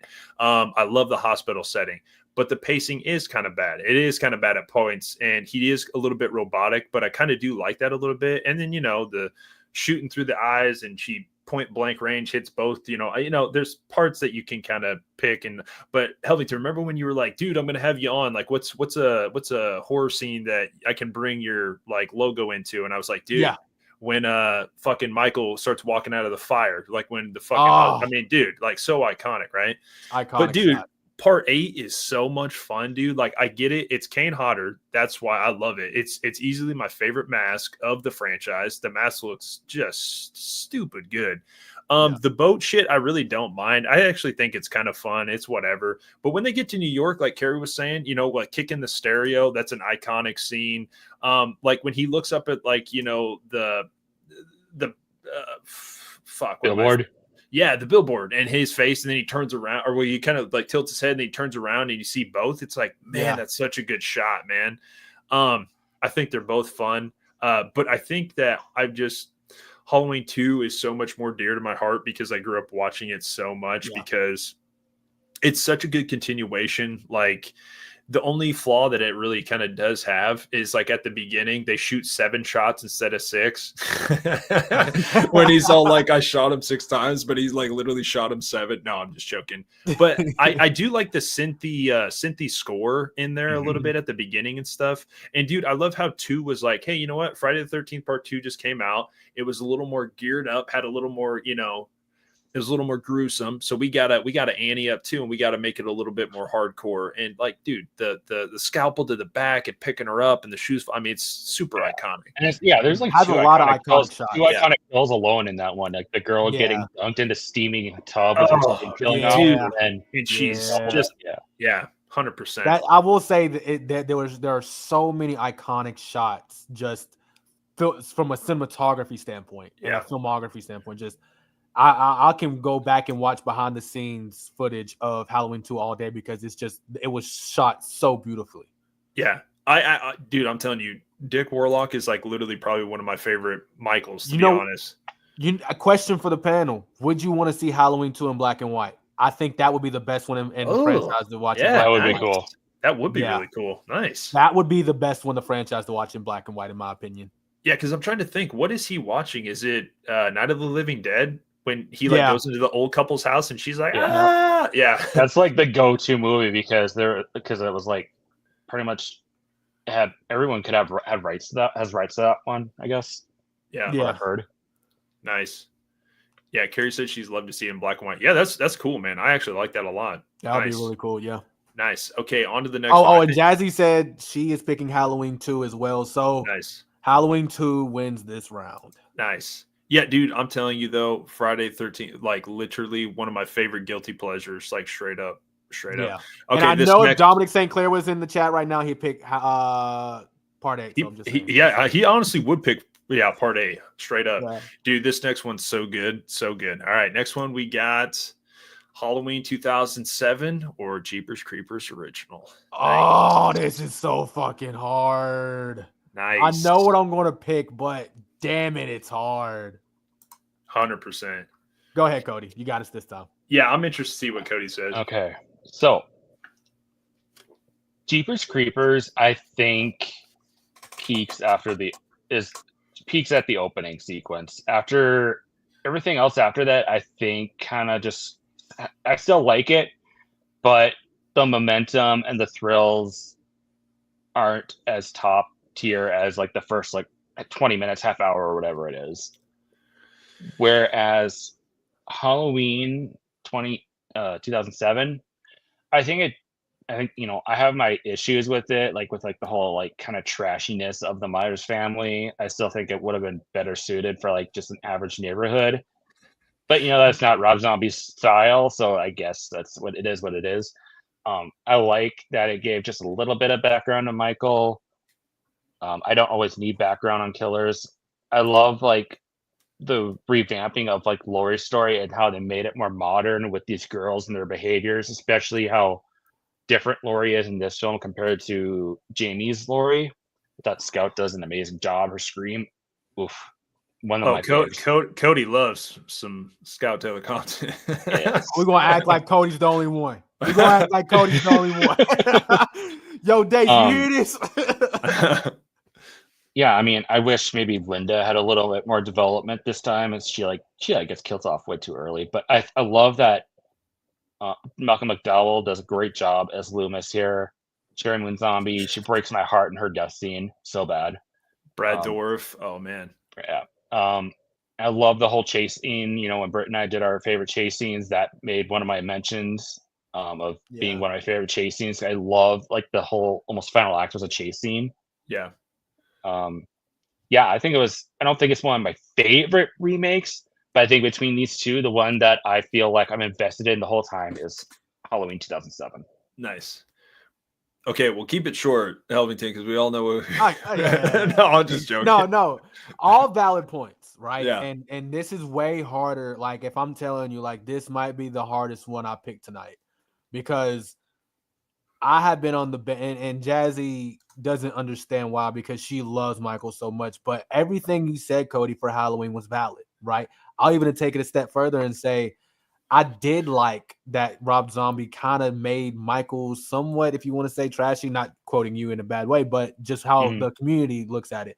Just because if you think about a serial killer who, there's what we see as a serial killer in society, right? Where they come from a good neighborhood and, they come from a good family. But what about that other side that's never talked about, where the guy from a bad upbringing decided to murder, right? So I did like that aspect of Michael. I thought that the Loomis did a great job.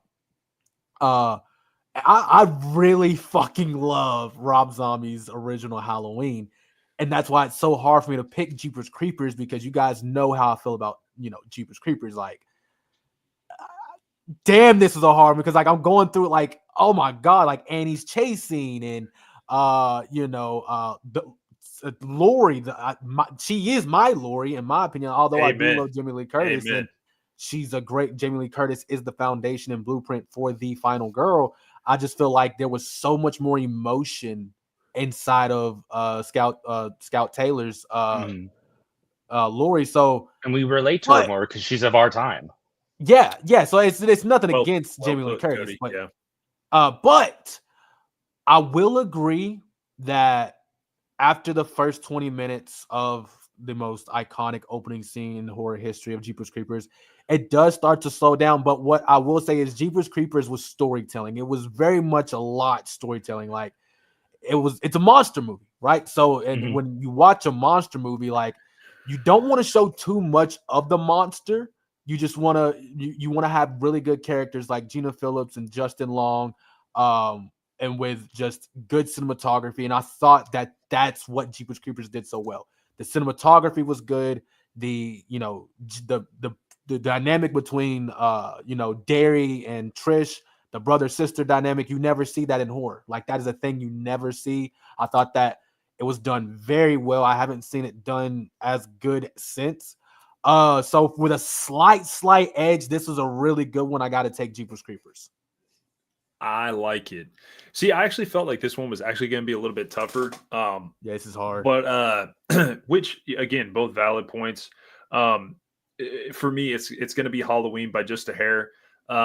Dude, this like meeting Scout, Danielle, like Tyler Main, like dude, like I remember going to see this in the theater, like in high school, and just being like, "Holy shit, man! Like this movie is fucking excellent." To me, I don't really mind the whole Michelle Ma Belle, and all that stuff, and seeing the beginning, all that stuff. Like it doesn't bother me. Like it's fine. And to me, it's two different looks at it because, like Carrie said, she likes how they didn't try to explain him or anything like that. It makes 78 a little bit creepier. To me, I don't mind that they kind of explain it a little bit and kind of show you like a different, vantage point of just being like, oh man, this kid's went through some shit, but yet he's still kind of like just fucking out there, man. You know what I mean? Yeah. To me, I think the fucking mask is just stupid good. I think there's so many good fucking shots in this film that like Rob Zombie captures. Like even Another when young Michael's walking down the hallway after he stabbed his sister a couple times, she's crawling down the hallway and he has the mask on. It just looks so good. And like, what's the one part? No, he puts no. What the fuck? We're going through a lot of movies tonight, so it's all right, brother. Yeah. I'm trying to think of the one shot. There's so many good shots. I'm just saying, like, in Scout is by far my favorite Laurie. I'm sorry, I love Jamie Lee Curtis, but she again, she's our Jamie Lee Curtis. Like, you know what I mean? Like Cody said. So yeah. So I'm gonna go Rob Zombie's Halloween by just a hair. But again, Jeepers Creepers so iconic. I mean, when the Creeper came about, like there wasn't like a horror villain, slasher villain or whatever that had so much like praise now since till like maybe Art the Clown. Like, you know what I mean? There hasn't really been that many, big facts. There hasn't been like a slasher that's had a big effect on horror since probably like Art the Clown. Coming from an independent standpoint, correct? Amen. Yes. I mean, dude, it was the whole I got to do a comparison because that is a great point, because literally Jeepers Creepers was the Art the Clown of that generation. Someone that nobody knew, who is this guy coming in? Is he a monster? Is he a slasher? And it was like, look, it's something new. So I love that. Mm-hmm. Yep. Nice. Okay. So I think Jeepers Creepers might have won. I think, No, hell no.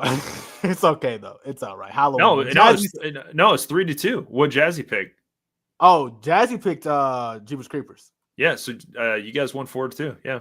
Oh shit! Let's go. 4-2. Yeah. Nice. Okay, next one. God, I'm trying to see this one. Okay, we don't need to spend too much time on this one. Shit, I almost think. Are we cool till 9:30, or what do you guys think?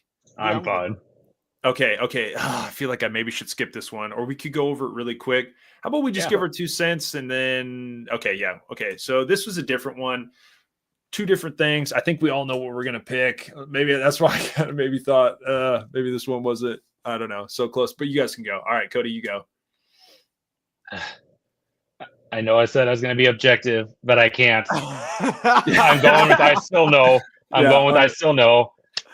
There's plot issues I have with Us, so Yeah, Us, not, us I, is, I still know it isn't any better, but yeah, I gotta pick. I still know. I'm sorry. Yeah. Okay, I'll say this. This is a great one, and I know we're not spending a lot of time on it, but I think that you picked you unknowingly did something here. We've got Jordan Peele's sequel to The World versus one of the greatest, a sequel to one of the greatest standout performance movies of all time.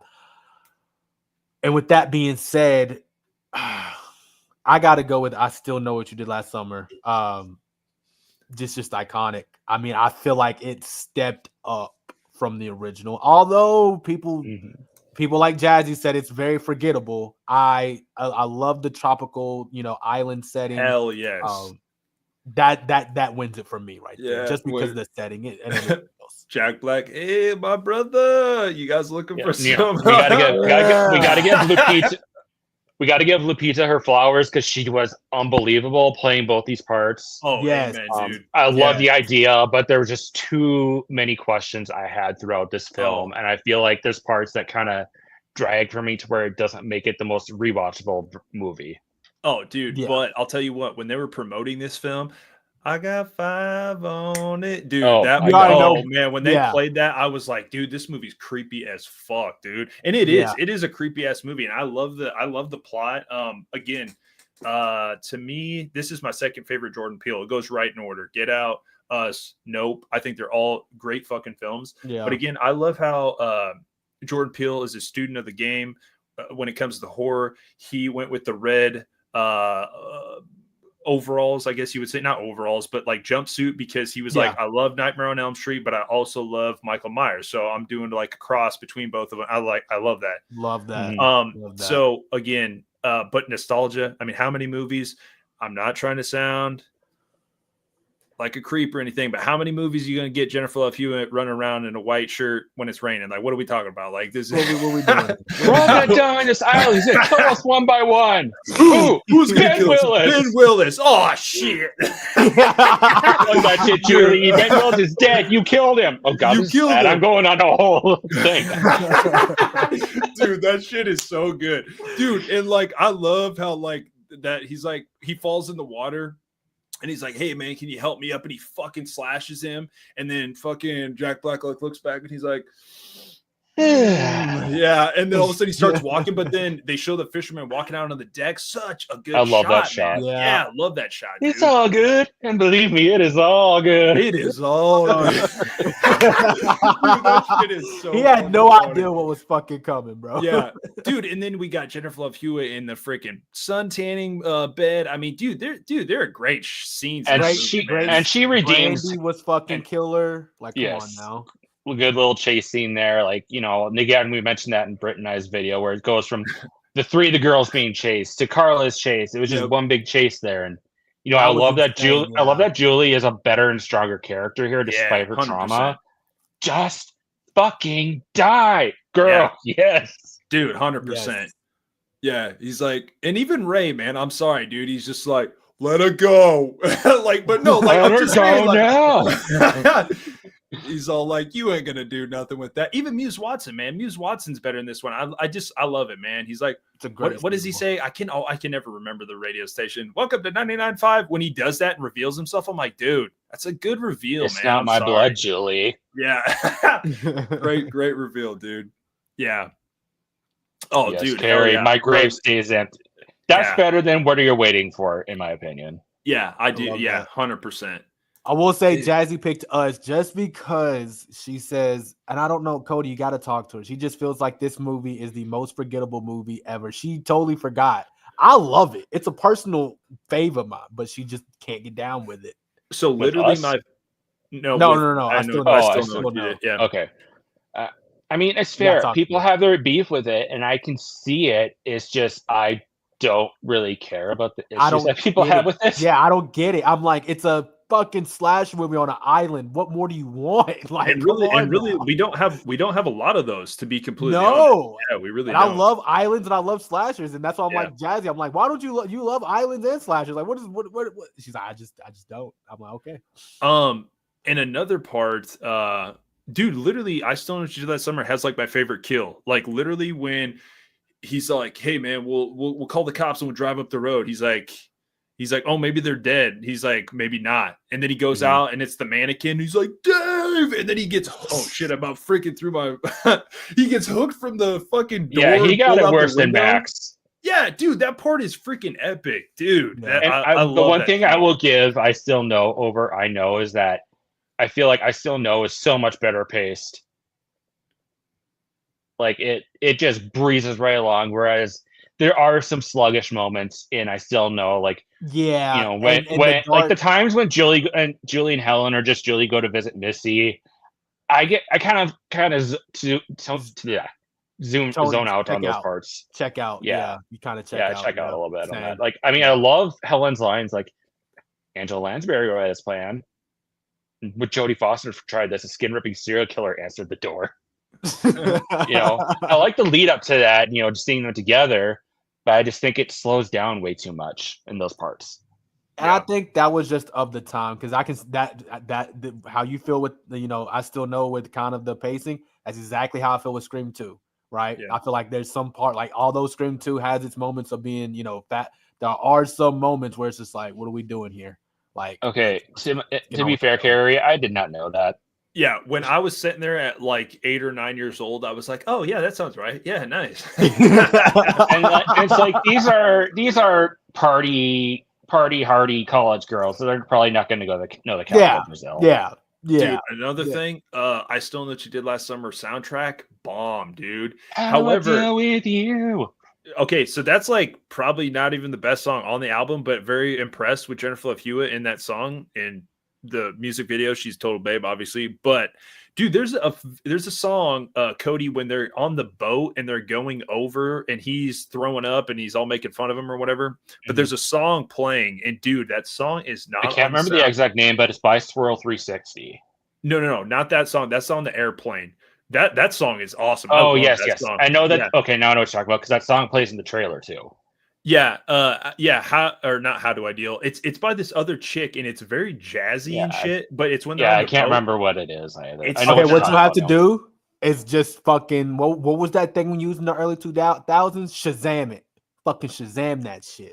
Oh no, I got it on my thing. I think it's called That Girl. Yeah, it's called That Girl. Yeah. I just can't think of the chick's name, but she does an excellent job, and it's not on the fucking soundtrack. It's erroneous. Yeah, it's crazy. Okay, I like it. So yeah, I think I should have thought about that one. Yeah, I mean, I think it's all nostalgia factor. This next one's going to be really good. I mean, I feel like I kind of know where we're going to go, so maybe I might be the objective one. So we'll see how it goes. But could you imagine like a Gen Zer watching this stream right now and they're like, "What is I Still Know What You Did Last Summer?" And I'd be like, Tara from Scream 5 and 6 would be like, "You guys are fucking dumb." Fucking boomers out here, guys. Yeah. God, where's your love for elevated horror, you guys? Oh my God, you're right. She's like the Babadook and shit. I can't take that kid fucking yelling the whole time and just like, shut up. God damn. All right. So the next one, I feel like this one's a little more even. So we got No, it's not. What is wrong with you? These are fucking painful, brother.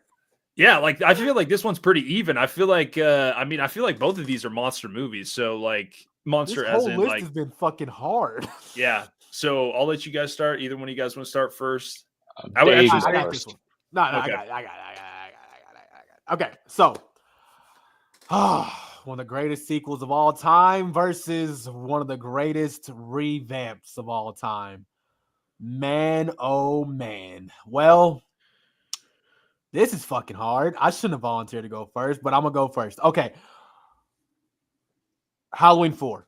Nice. For sure. Nice. Halloween 4 for sure.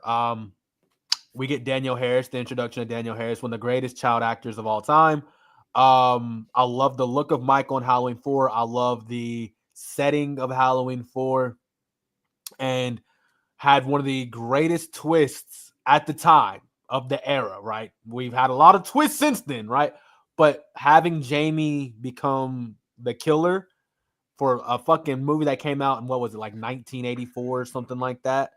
86, yeah. 86. Yep. Or no, 88. What am I talking about? 88. Sorry, it's the fucking 80s. My bad. Yep. It's hard with Danielle Harris because she doesn't age, man. She doesn't age. Yeah. But I will say that twist at the end, having Jamie become the new Michael, I love that. I didn't expect that, right? So for me, yeah, like it was just so iconic and fucking obviously we get one of the best iterations of Dr. Loomis. Amen, Loved it. dude. I think it might be next to Halloween 6. Halloween 4 is my all-time favorite Loomis. Because of just how fucking serious he is with, like, he does not, like, he fucking yells at Jamie multiple times, and it gets worse in Halloween 5.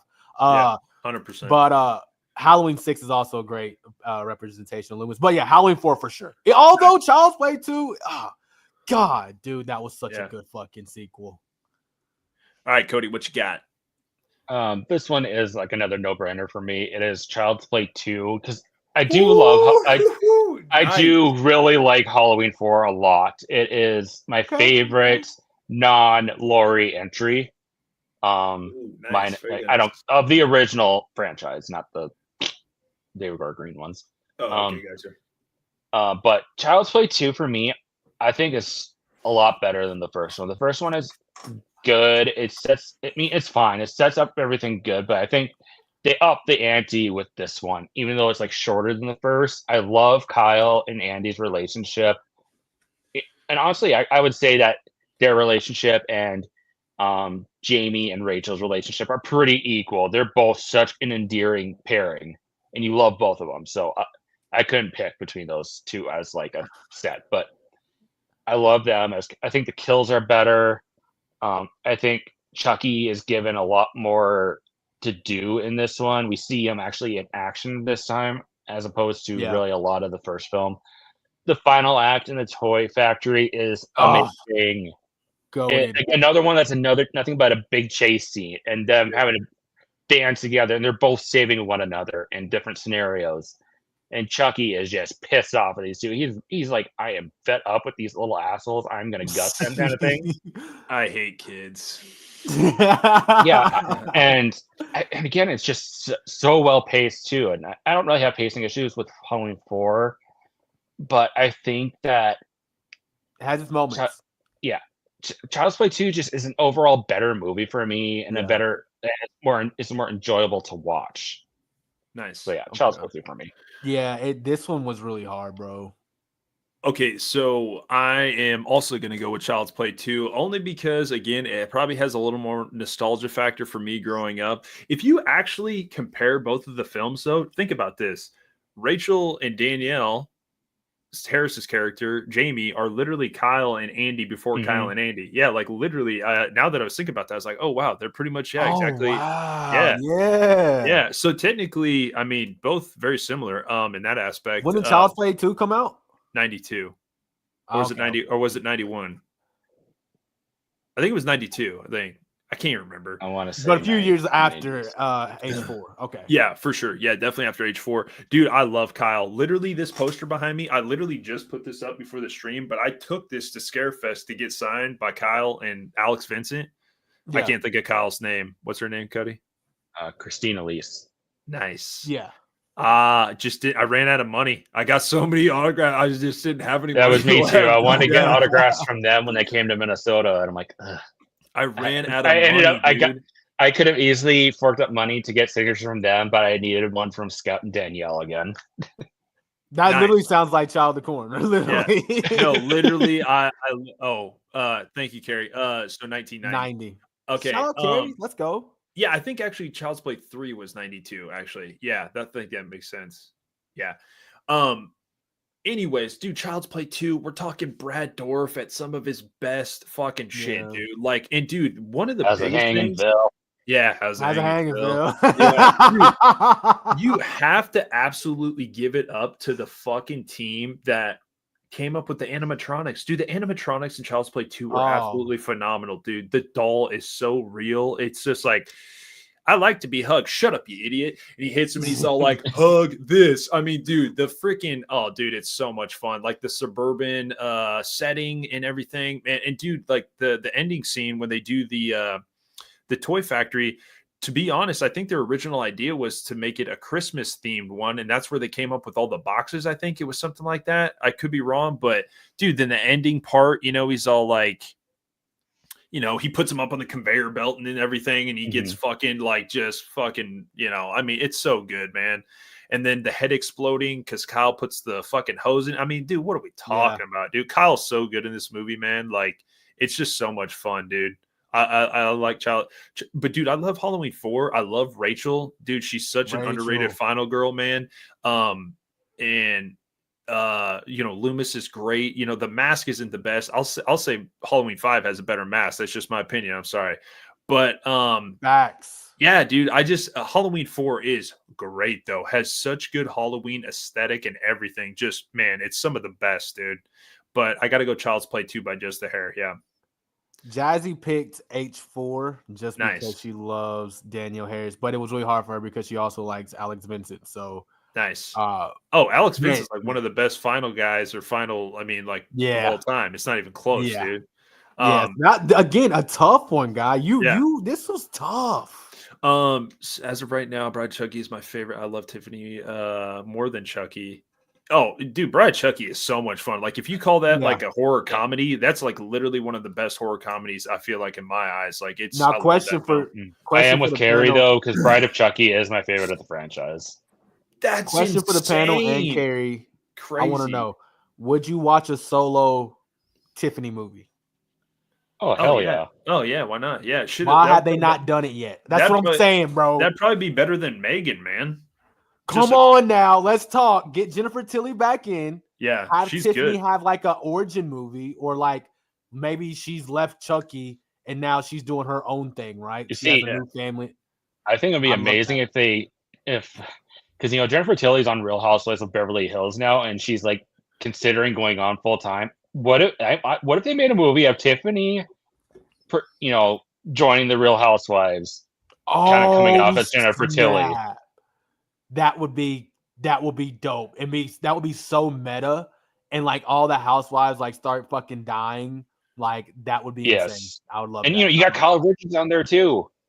Kyle Richards, yes, I fucking love that. Somebody make that happen. Look, Jennifer Tilly. I'm gonna make a clip and we're gonna post this out. Nice. We need Jennifer Tilly to become Tiffany one last time and have her own solo movie as either an origin story, a Real Housewives killer, something that has Tiffany Valentine killing again. And the cool thing is that Tiffany has made a couple appearances on Real Housewives of Beverly Hills. Like they've gone to Jennifer's house and she has her just sitting there in a chair. It's writing itself. Somebody make it happen. I know the Chucky TV show just got canceled, but if it was announced today that Tiffany had her own movie, especially since Barbie came out last year, I think it was last year. Yeah. Oh, dude, come on. We're talking box office numbers here. Dude, for like as a Chucky fan though, like I'm gonna be honest, I don't think any of those movies actually miss except for maybe Seed, which Seed is whatever. I mean, it's a lot more comedy. You can still have fun with it, yeah. You can still have fun with it, but dude, I love Cult and Curse, man. Like I love all the Chucky films. Really, to be honest, honestly, Curse, or is it which one's in the both facility? of them? Well, the Asylum one is Cult. Cult, yeah. Dude, the Curse one's actually really good, man. Honestly, Fiona Dorff makes Cult and Curse. Both of them easily. Yep, 100%. I will say that, but they were also rocking with like bad actors. So like if they had a bigger budget and pair Fiona with like a bigger actor or actress, I think the movie would be really good. Yeah.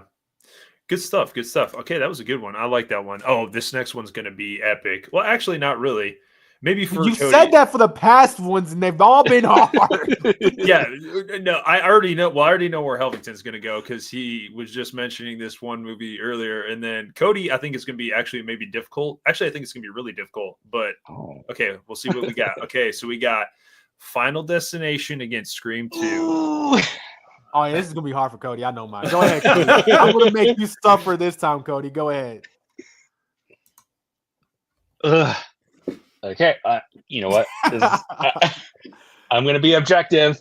I'm going to give it to Final Destination. I knew you were going to pick it. I dig it, though. I dig it. Because, y'all know I love Scream 2. It is like pretty much tie. I love Scream 2 and 1 equally, but Final Destination just, I think, did such a great idea of taking the slasher genre and putting it in a different direction.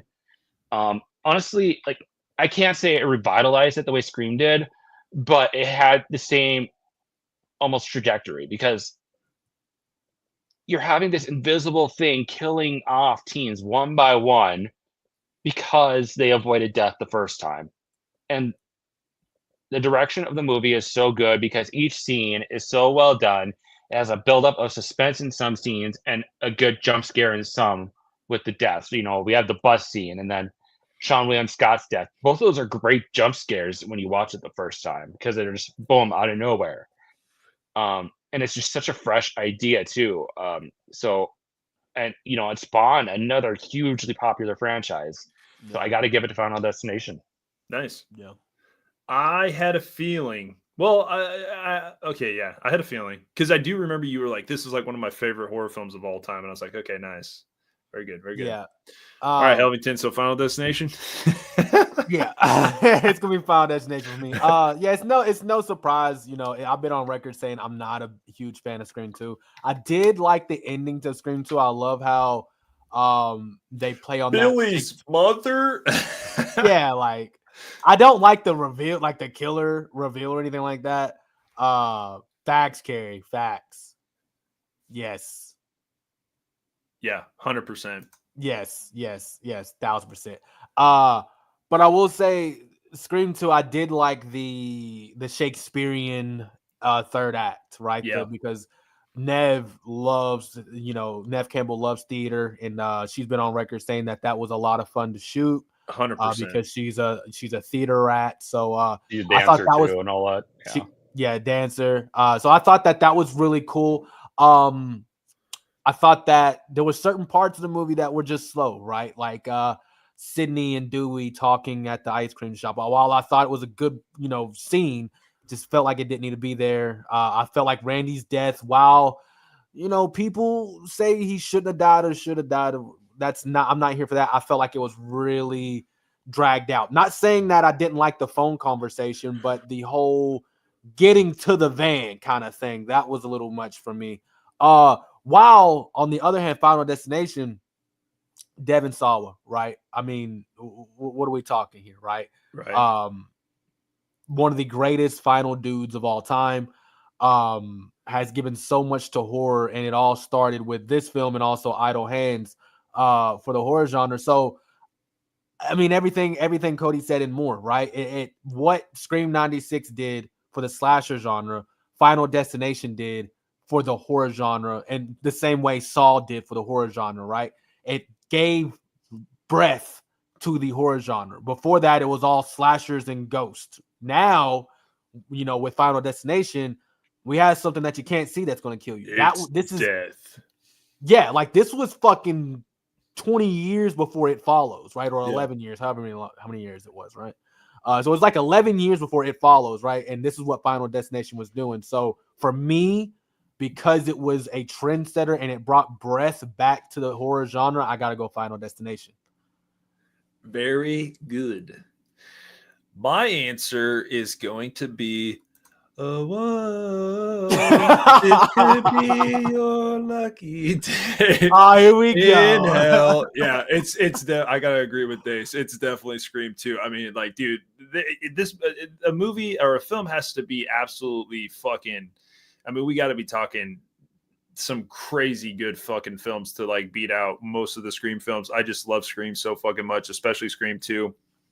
The opening, like, let's just say, like, Dace and I watched this like a couple weeks ago, and I was just in awe of like the opening act and like how Wes captured, Kevin's idea of movie theater and just having, fucking Jada Pinkett Smith get, slashed in a theater. It's just such a good concept, man. So cool of its time. It's just, to me, it's honestly, I feel like it is very close to as just as iconic as the first opening. Like to me, they're like neck and neck. They're both great. If it wasn't for Jada Pinkett Cell at the end, you would have had me. But That Yeah. spell that she did at the end was too cheesy. That's what Scream 2 comes down to me. It's just too cheesy for me. Yeah, I mean, but that's kind of how Scream is or whatever. But don't get me wrong, like Final Destination, so good. I mean, Devon Sawa so good. I can't think of the girl's name that's in the second. Who's the girl in the second one? She's in the first also. I forgot. Clear. Yeah. Claire, She does a really good job in the Clear. second Yeah, is it one. Clear, like Clear Rivers. Clear. Yeah. Yeah, it's gonna be Scream 2. I just Ghostface. It's like he's my favorite slasher of all time. I mean, these films. It's just it's Kevin Williamson. Such a good follow up. They did this literally less than a year later. Like, what are we even talking about? Like, it's what are we talking about? Yeah, it's just so well done. But yeah, like Carrie says, I think it's one of the best openings. And again, there's like a lot of good stuff. The whole scene with Randy, and just like I love this. The scene where my bad. We'll get to the next one because I'm talking too much about it. But just to quickly tag on to it too, where you're saying, I think it doubles down on everything about the first one. Like, it amps it all up, and like it has my favorite sequence of the franchise, which is the cop car scene. Yo, what's up, Kyle? Shout out that cop's car scene. Oh, what up, bro? Yeah, I love the Baskin Robbins scene where they play the clip and he's like, "Nah, I'll wait till rental or whatever. I'll wait till video or whatever." Like, Randy is like the best in this film, man. Dude, we just drafted Caleb Johnson. Let's go, dude. I was really hoping we were gonna draft Caleb Johnson today. Nice, let's go. Nice, let's fucking go, dude. And I will say, shout out. I want to say Sarah Michelle Gellar. She had one of the most iconic chase scenes in Scream franchise in Scream 2. It's short and sweet. Like, I mean, dude, like when she's like walking around and he's like, make sure that to set the alarm or whatever. Like, and then you got Nosferatu in the background. Like, what are we doing? Shot so beautiful. And honestly, the build up to the actual chase is the best part for me. Like, like you said, her circling around the house, and the score is just building it all up. It was Casey. It was basically Casey. Yeah. Oh, dude, hell yeah, Carrie. You wish it was Ted. Fuck yes. Like, oh, dude, it's so good, man. So Do you good. want to die tonight, Cece? Cece, Because all I was thinking was like Scream 96 with Casey walking around the kitchen. Like, this is, but we're getting like a shorter version of it with one of my favorite actresses, Sarah Michelle Gellar. I loved it. Yeah, and and then like you got him stabbing her in the back a few times, throwing her off the balcony. Brutal. Wipes the knife. Everclear comes on, and you're like, let's fucking go. Like, dude, this movie is so good. Oh, man, I love it. But again, Final Destination is very, like you said, it was kind of like the Saw of its time. I love that comparison, dude. I do very much. Yeah. Okay, so next one. That was a good one. I like that one. That was a good one. This one might go quick. Dude, are you guys sure you guys want to get through all these? Like, are we gonna go past 9:30? I'm totally fine. Okay, are you sure, dude? Yeah, I'm good. Maybe we should skip that one. Yeah, well, okay, we haven't really had a lot of women, so let's do the women one. Okay, let's do this one. All right, we got Orphan, Original, or Ready or Not. Oof. Okay. Cody, you got this one. All right. I'm going to give it to Orphan because I love me a killer child movie. And I mean, I guess I should say that. Yes. I guess I should say that loosely. All right.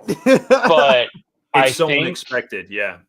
I think because it takes that subgenre, and again, turns it on its head because of what ultimately happens. And I think it's just crazy because this is a child actress and she does a phenomenal motherfucking job in this movie. Oh my God. Dude, so good. So well done. Yeah. And for a movie that's 2 hours, I never feel like I'm bored when I rewatch it because I think it's so well paced, it has so much tension. And the chemistry between Isabel Furman and Vera Farmiga is just so great. So especially great. when she just full on slaps the shit out of her in the hospital. Ooh. Oh my God. Yeah. No, dude, love it. Cody, you're totally right. The pacing is absolutely excellent, dude. Yes. Mm-hmm. And Ready or Not is super freaking fun. But I think the movie does kind of hitch on Samara Weaving's character. Like, especially on rewatches, I feel like she is the only thing that keeps me in. It's still a good movie, but she's the only thing that keeps me invested the whole time because she carries the damn movie. Yeah. So, but I think, and then also just in general, a general story, I think Orphan is better because again, it takes this killer kid subgenre and twists it. So I think I would give it to Orphan. I gotta Nice. agree. I knew Helvington was gonna pick Orphan. Yeah. I knew it. it's I'm a sucker for practical effects, and the fact that they made a at the time, right? She wasn't like it's just I just love it. Like the whole everything Cody said was spot on, so it's kind of hard to add on to it, but like the way the movie was shot, the scenes, the twist, the acting, it's just great. Now, while Samara Weaving was great in Ready or Not, like Cody said, she carried the movie. Like, I don't remember any of the side characters besides the guy, the main guy of the film that was with Samara Weaving or whatever. But other than that, like, it's a legendary film, right? Because it's Ready or Not and Samara Weaving and all the comeback story, right? But Orphan, that twist back then, nobody seen it coming. Mm-hmm. Dude, this is so tough because, dude, Samara Weaving, absolute babe. Like, she just kills it in this movie. She is like easily the scream queen, final girl of this time. I think she's absolutely killing it in horror right now. Like her new one, shit, what was it? Azrael. That movie was, don't get me wrong, the plot was a little fucky, but she was really good. Again, another one she carried.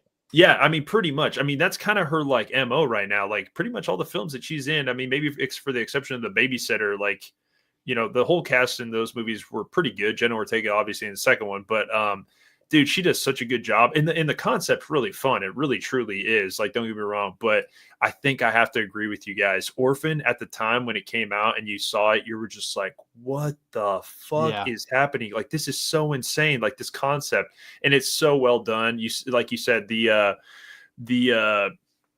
dialogue between her and Farmiga, yeah, so good, so good. And even like the sequel that they came out with wasn't terrible. Like, that one took me by surprise. I'm like, oh, this is gonna be ass. But I'm like, okay, that midpoint twist. I'm like, okay, well, slap my ass and call me Charlie. That was awesome. That shit was, again, Orphan. What I loved about it, it's the twist. You're in it for the twist, and they were like, how? Yeah. I think the twist puts it over the top. I think the twist is what does it. Yeah. Because even in the sequel, the biggest question was like, how are you going to top the twist? Yep. Well, this is how we topped it. And it was like, well, damn, all right. Like Cody said. And, Isabel Furman is saying that the twist in the upcoming Orphan 3 is better than 2. And it's like, okay, well, how? Me intrigued. Oh, yeah. So 100%. I love that. But the fact that Kay hasn't seen Orphan, that is insane. She said in the chat she hasn't seen it. So nice. Oh, you gotta watch it. Like tonight, you gotta watch it after the stream. Yeah, very good twist. We love you in the stream right now. You're killing. Okay, so next one. God, I feel like I know which way we're gonna go. Wait, real quick. Sound is Scary says, It Chapter 1. Okay, It or the It remake, and then It or It Chapter 2. Okay, I'll let you guys go quick. I'm picking It Chapter 1 out of all of them. I think that one was just perfection on so many levels. Like, the kids were amazing. What? You're talking? No, he's talking. No. The Chapter 1 of the oh, okay, gotcha. Yeah, it was such a more investing story. The kid actors were amazing. It had just great chemistry. Bill Skarsgård was honestly like pretty terrifying for even myself, like being an older person. That he even put me on edge at times. Yeah, 100%. There was so much heart and emotion put into this, where I feel like the TV miniseries was only good because of Tim Curry. I feel like there was so much of the heart and emotions TV miniseries lacked. Nice. And this is really hard for me to say, but I agree. I love Tim Curry. Top 5, top 10, whatever you want to call it, actors of all time, right? Yeah, 100%. but he carried that film. He carried that miniseries to where, and I don't say this a lot, but I don't like kids in horror because it's just really hard to get kids to make it believable. Yeah. Those kids made it fucking believable in it chapter 1 and chapter 2. I will say I will prefer chapter 1 solely because of the kids' performances. Totally. Those kids knocked out the park. Yep. But Billy, I have to agree. Yeah, for sure. Yeah, the remake, literally when it came out in 2017, I was literally sitting there being like, "Holy shit, man! Horror is like back on track. Like, what are we doing? Yeah. Like, this is some good shit right here. Like, yeah, I was in love with that with the first one. But yeah, I would say the original is very iconic though, and Tim Curry did do a masterful job. But yeah, I will definitely have to take the remake chapter 1 for sure. Yeah. So, okay, next one. Dude, I feel like I just know where we're going to go with that one. So, this one's way more intriguing. Okay, this one we got. Helvington's going to like that one right there. Fuck! Yeah. Yeah. Yeah, that one's when I got that one to pop up, I was like, "Oh yeah, that's a good one right there." All right, Cody, how about you go first? Or let Cody do this. Okay. One. Let me think about no this. question, New Nightmare. Nice. Curse of Michael Myers is not. Watch your mouth, Cody. Watch your mouth. Curse of Michael Myers is not my least favorite of all the Halloween movies. There you go. But now I you just can don't. bury it. I don't like the cult stuff. I cannot roll with it in any way, shape, or form. Fair enough. It has some good I'm sequences. Michael is creepy in this one. I will give it that much. But Wes brought the meta concept to the table before Scream, and people just weren't ready. They weren't ready. You're right. And dude. they did such a great job of it. Even Heather Langenkamp said that Scream was a ripoff of New Nightmare. Yeah. And up. I can see what she means, even though Scream is my all-time favorite movie. But what Wes did with this, even though I still have some questions of how things are, like how they play out in this film, and even though it's not actually Freddy, it's a demon, I think it still works. It is brilliant how some of these actors are playing double duty as their characters and as themselves. Miko Hughes did a great job as Dylan. Scary, creepy. There's so very little gore in this movie, but the kills are still effective. Like, I die every time Julie dies. Like, ugh, I hate that she had to die. Yeah, I think this is just a great movie. It's my favorite of the franchise. So yeah, I'm giving it to New Nightmare. Julie. Oh shit, dude, that scene is crazy. I was like, wait, who? I was like, Julie. Oh yeah, you ever play Skin the Cat? Dude, that fucking part is crazy, dude. Yeah, Julie. He's all reaching for her, and I mean, God, dude, Wes she was is badass so in this good. scene too. She's like, threatening to stick the nurses and just shoving them, and it's like back the fuck 100%. Yeah. All right, Helvington, what you got? Oh my God, you're killing me, Small. Because I know how much you like New Nightmare too. Yeah, dude, it is my. I always say, like, 1980 or Nightmare on Elm Street, the original. It's there, but if we're being honest, New Nightmare is a better film. But okay, here we go. Oh, this might be the hardest fucking decision I've ever had to make in my life. Oh my God! All right. I told you I'm standing on this hill and I'm fucking dying on it. I swear to God. And Wes Craven, please do not be rolling in your grave right now because I know this is blasphemy for what I'm about to say. But I gotta go Halloween 6 just because I've been saying it my whole YouTube career, in my whole life. It's something about. Okay, let's let Cody. You know I love you, brother. And while I agree, the cult shit is way out of hand. It is totally bonkers, out of hand. Especially the director's cut. Jesus, what are we doing here? Yeah, that was just straight, boom in your face as soon as the movie opens up. But what I say is, I'll say what Shrek said in Shrek. He said, "Onions have layers." And ogres have layers. And Halloween 6 has layers. Yeah, so Michael Myers has layers. So no, it really does, though. It really does. It does. Yeah. So if you pull back the cult aspect, right? And I get that it's such a big pull because it's such a big part of the movie. Everything else in it, besides the final girl, is perfect.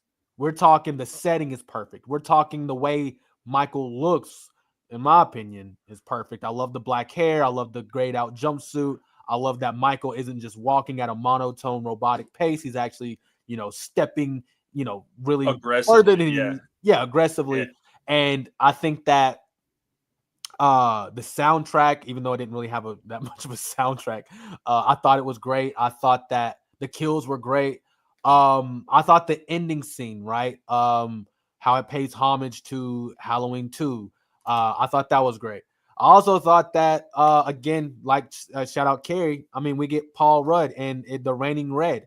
Yep. I mean, It's it's raining red, and it was like, yo, whose little kid is this? What are we doing? What are we doing? It's dark in the park. Where's your mom? Where's your fucking mom at, bro? Like, why are you dancing in the street? But I just thought it was a great film. And again, what other movie are you going to get Ant-Man and Dr. Loomis together, right? I thought Paul Rudd did an amazing job as Tommy Doyle.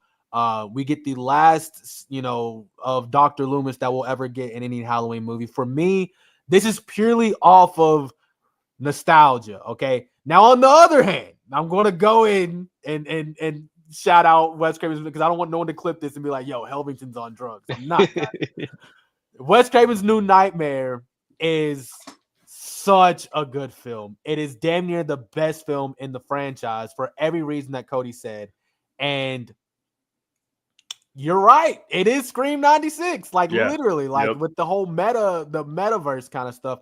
Yep. And we know how big Kevin Williamson is a fan of Wes Craven. So who knows? Maybe that's how he kind of put that into his script, the whole metaverse and the whatnot. So I thought, although it was hard for me, I'm going to go H6. I'm going H6. I love it. Jazzy's going Wes Craven's New Nightmare, but who cares what Jazzy has to say? Okay, so it looks like Carrie whoop your ass. So we got Carrie taking New Nightmare, and it looks like Kyle took New Nightmare too. Dude, I will say the rest of the world. I no, but like in all realness, dude, I'm telling you straight up, I'm not like, dude, Curse has like the best Halloween aesthetic feel of like any Next of the films. H5. It literally has some H5 is my least favorite of the franchise. Oh, geez, Cody, what are we doing? Aesthetic-wise, though, it was pretty nice. It was okay, yeah. But dude, Curse has that Halloween aesthetic where you're just like, dude, this is some 90s gold right now. Like, I love it, man. And Paul Rudd's good, and Loomis is good, and he's like not dead, just very much retired. Yeah. Yeah. No, like I'm telling you, like it's got good stuff, and then you got the Man in Black. I to me, I mean, they killed Jamie at the beginning. Kind of sucks. Could have been. But at Daniel least it Harris. wasn't Daniel Harris's Jamie, right? It was a different Jamie. So that's that's the credit I give it. Even that whole scene, like at the beginning, is fucking absolutely insane. But badass.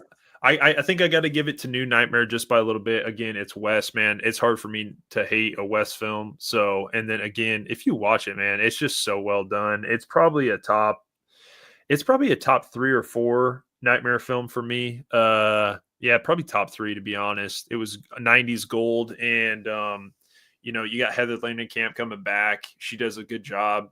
Carrie had said you had the Wes cameo. Yeah, I mean, dude, it's just I love it, man. And then we talked about the Jamie scene in the hospital. It's just I don't know. This list is diabolical. Yeah, this list has fucking killed me tonight. What the fuck, dude? I think we're only actually a third of the way in, but again, I thought that was a pretty good one because I felt like it might be a little bit balanced. But again, I'm not trying to say New Nightmare's good, but I mean, Curse, it's a lot closer than kind of just depends. A lot on of people give it. Yeah. Kind of depends on the mood. But ooh, dude, this next one is really fucking good. Okay, again, we don't have to go through all these because I'm only about like halfway. Maybe we could save some of them. What number are we at right now? Shit. I think if it helps, if there's like ones where you're like, let's just pop our answers off right away. Okay. That's what number that's are good. we at? Shit, dude, like about midway. We at 10? Okay, yeah. let's go till 10 and then call it there. Where we're at there, we'll go till 10 and then we'll polish off like last 10 minutes. Okay, dude, this is a really good one. All right, so we got TCM remake or Halloween 2018. What the fuck, bro? This list is insane work. Insane. Bro. I This know, is dude. fucking insane, I bro. know, dude. I was You like, say dude, this, but so many of them I'm like easy peasy. oh, No, shit. not at all. Because like this is insane. Like each one of these films did something for horror. All right. Cody, you can go first. All right. Oh, well, obviously it's Texas Chainsaw Massacre Dude, because how did I know you were gonna say that? I knew he was going to say that. y'all know I don't care for 2018 that much. Yeah, but we still See- thought maybe.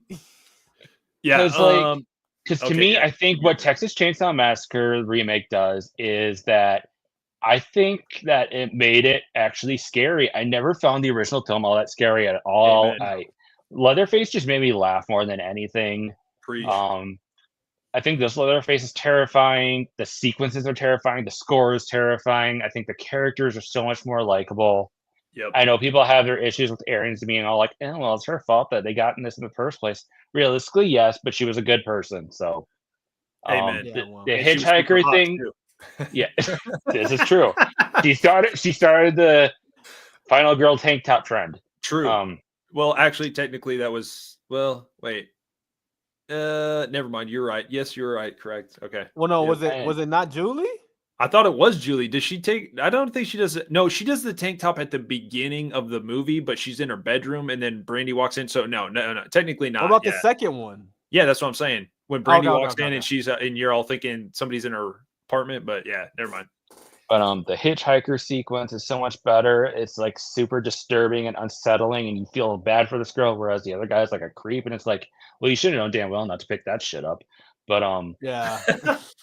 True. and I think it does so much stuff better than the original, even though the original is totally a classic for a reason, and it, set things up for Halloween. So you got to give credit when credit's due for that. Yeah. Halloween 2018. It's definitely one of the best Michael Myers. James Jude Courtney, fantastic. Boss. Some great kills, and there's some scenes that are really well shot. I just cannot with the portrayal of Laurie. I hate it so freaking much. There's just no reason for her to be like this after just that small ordeal.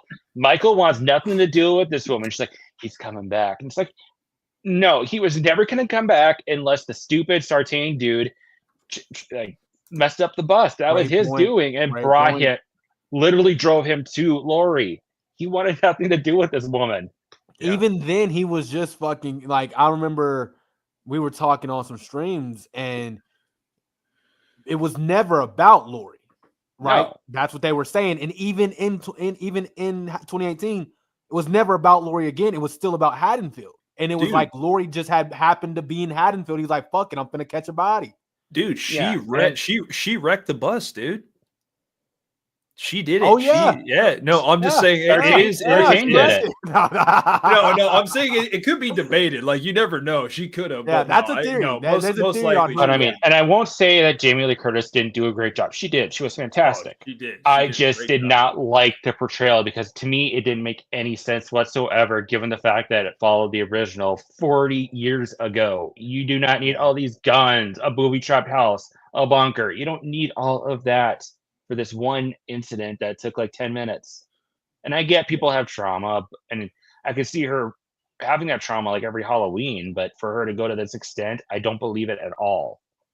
And I don't hate this movie. I know it sounds like I hate it. I don't. Yeah. It's just very mid for me. And I know, that's just my 2 cents. So yeah, Texas Chainsaw Massacre.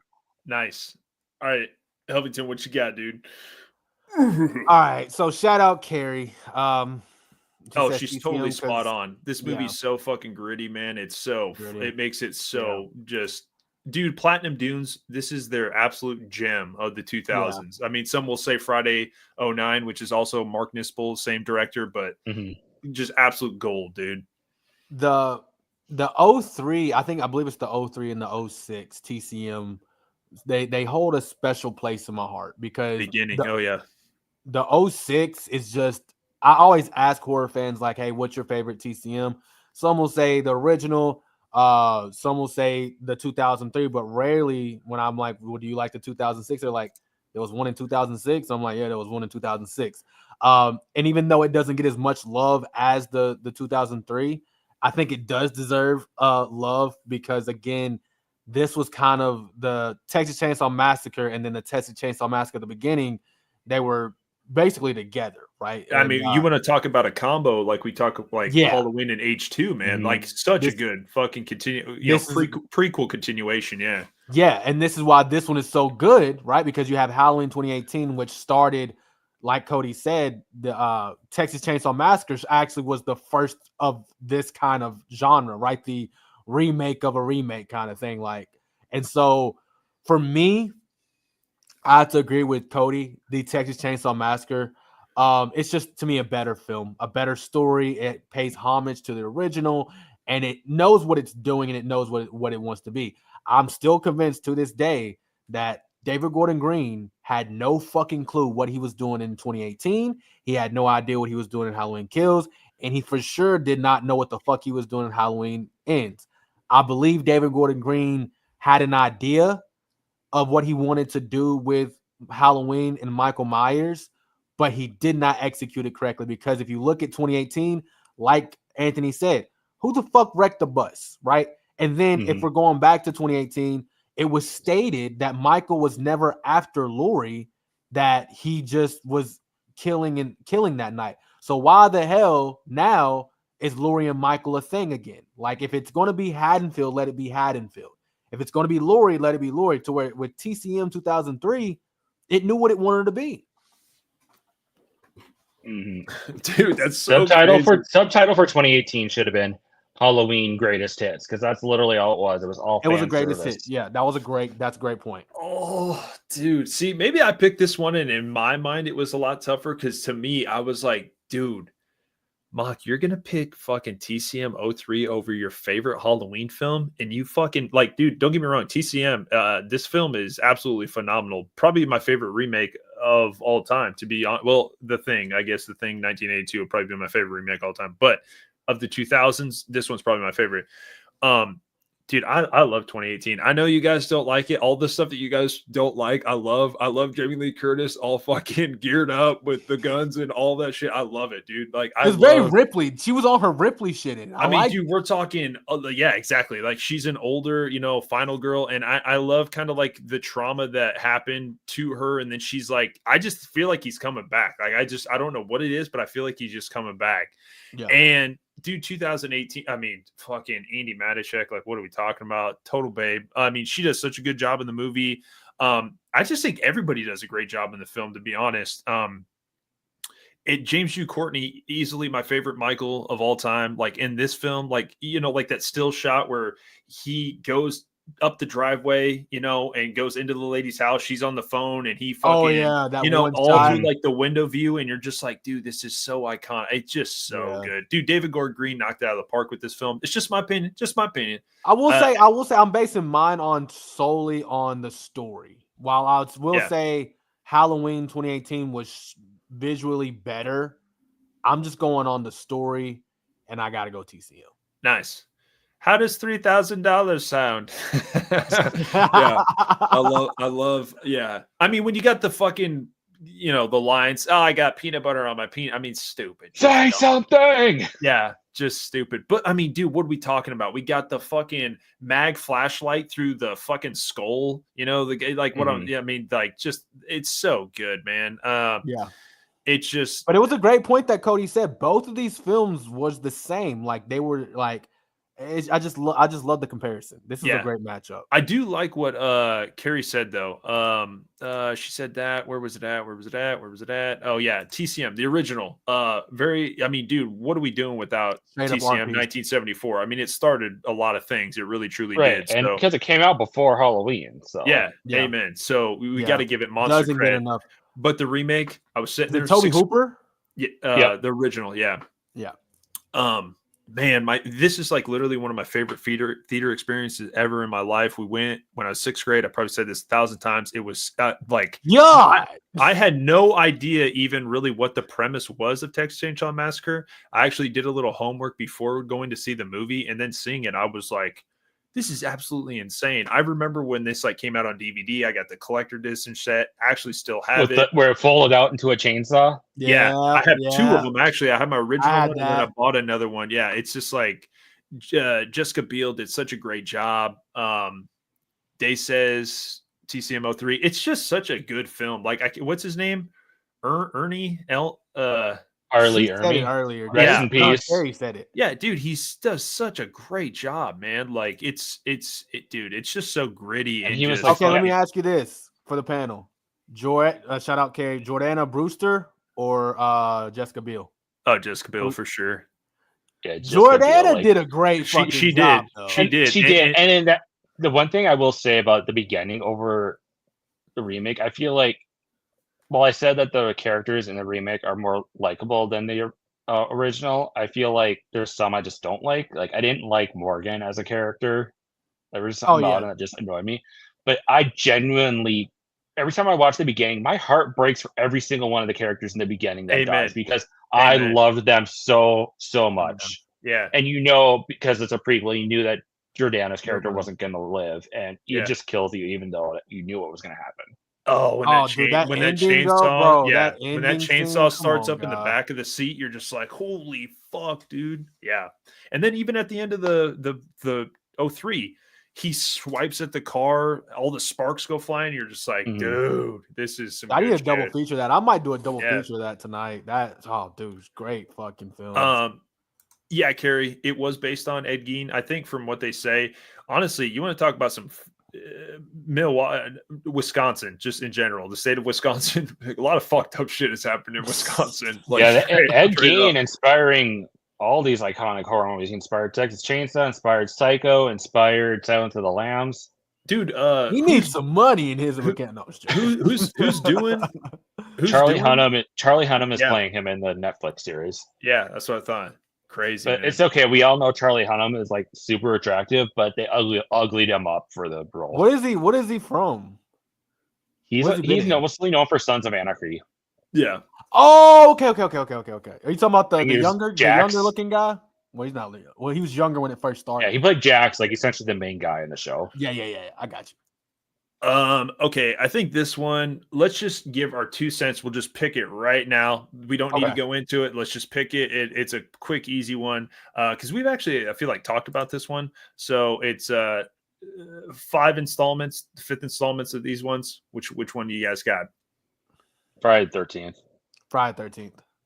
I love New Beginning. To me, it is the dark horse of the franchise. Yeah, you like spiders? You like spiders on strings? You like spiders on strings? No, like literally, like Reggie the Reckless, so good. Like it's Pam. I know she screams a lot in the. You stupid dildo! Come eat your stew. Yeah. Is this the one? Is this the one with the enchiladas? Yeah. Oh yeah. It's Demon. The one. Yeah. So I know, baby. Hey, baby. This is classic. Yeah, and I mean, I get it. It's the what do we want to say? The Corey, or not the Corey? Yeah, who was the kid in Halloween Ends? yeah, Corey. Yeah. So it was the what's the word I'm looking for here? It wasn't Jason. It was Oh, yeah. I know what you're talking about. Yeah, I know who you're talking about. What do you call that? Why am I blanking on what do you call that? What was his name, Cody? The guy in Friday? Yeah. It was Ray, Tommy. Right? No. Who was the killer? The killer. The sheriff. In Friday, it was Roy. Roy. Yeah, Roy. I said Ray. Yeah. Not the sheriff, but the other guy. Oh, yeah. The sheriff. I'm going to go against the grain. I'm going to say Halloween 5. It's one of my favorite guilty pleasures. I'm telling you, I'm sorry. I just like it. The biggest mistake in horror history, though, was Rachel getting killed in Halloween 5. It's a mistake they stink. I'm such an idiot. I'm sorry. Copycat killer. Copycat killer. You literally just did a video on that today. Jesus, Cody. No, leave me out to dry. No, I'm just. I didn't even know where you were going for. I thought you were trying to think of the killer's name. So I'm Roy. But it was. I mean, it's probably one of the better copycat killers. You know what I mean? A lot of people didn't like it, but dude, nice. Yeah, like I'm telling you, the vibes in H5 are actually kind of underrated. I like it. I like H5. I can't The get only thing that past saves making Danielle H5 for mad. me, yeah, the only thing I liked about H5 was the laundry chute scene and then Danielle. In the Like, I barn hate that scene. they did I away. like the barn scene. Yeah, I Yeah. hate that they did away with the ending of 4. Like, that didn't go anywhere with that when they could have. And yeah, the Rachel thing. Like, and I hate Tina. So those three things are like major knocks against it. Nice. Carrie's gonna go with 5. Nice. Let's go. All right, I'm Nice. the odd man out. All right, me and Cody, the odd man out. All right. It's fine. But again, I can't believe they killed off Rachel in 5. Man, I don't know.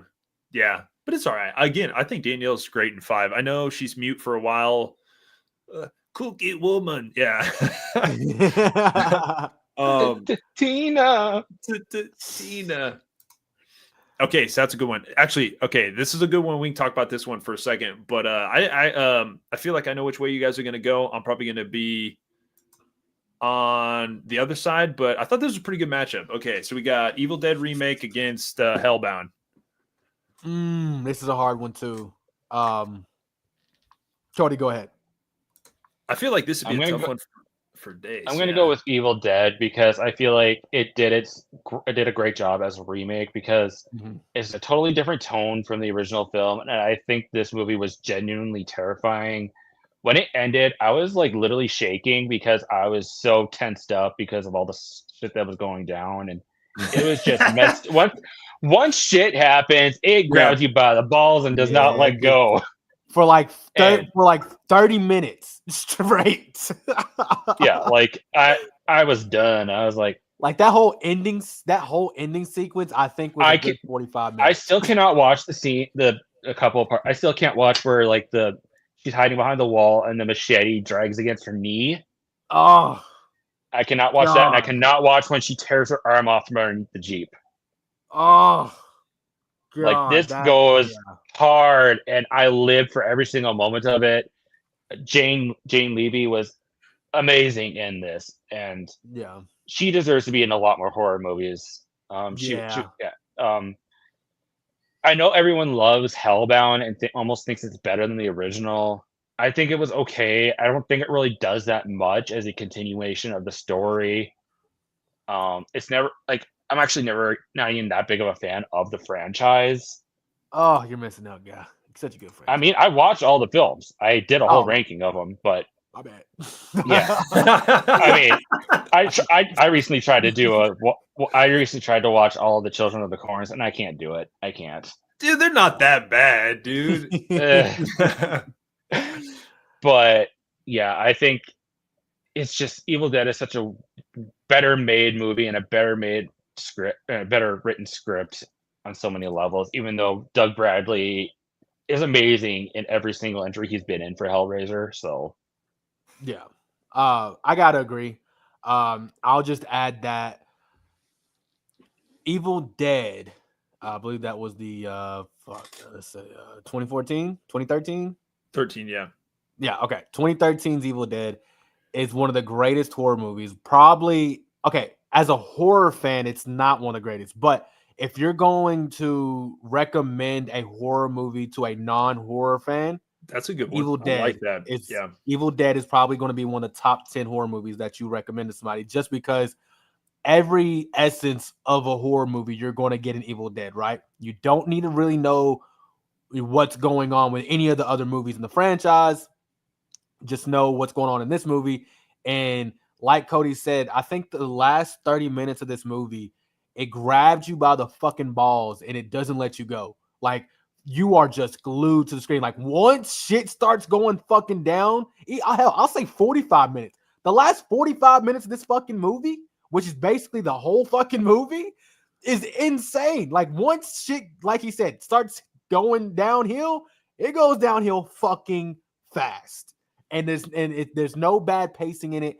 But with Hellraiser 2, I mean, if you're talking, we're talking Child's Play 2, we're talking Halloween 2, I'm talking Friday the 13th Part 2. Like, we're talking one of the greatest sequels to a franchise because of what it did for the franchise. Hellraiser 2, because a lot of the complaints for the first Hellraiser was that it was slow, too much dialogue, not enough Doug Bradley, and Hellraiser 2 is like, okay, here you go. And you get the more of the Cenobites, you get more of Doug Bradley, you get a better story. So this one was really hard for me, but just because Evil Dead is one of the greatest horror movies of all time, I got to go Evil Dead. I like it, dude. Totally valid. Both of these movies are absolute bangers. But you already know me, Helvington. I feel like I talked about it a lot when we first, started talking, hanging out. Yeah, dude, I fucking love Hellbound. I met Doug Bradley. Talk about such a genuine fucking dude. Like he was a very nice dude. And dude, I had to look these up. Your suffering will be legendary, even in hell. What's it called? It is not the hands that summon us. It is desire.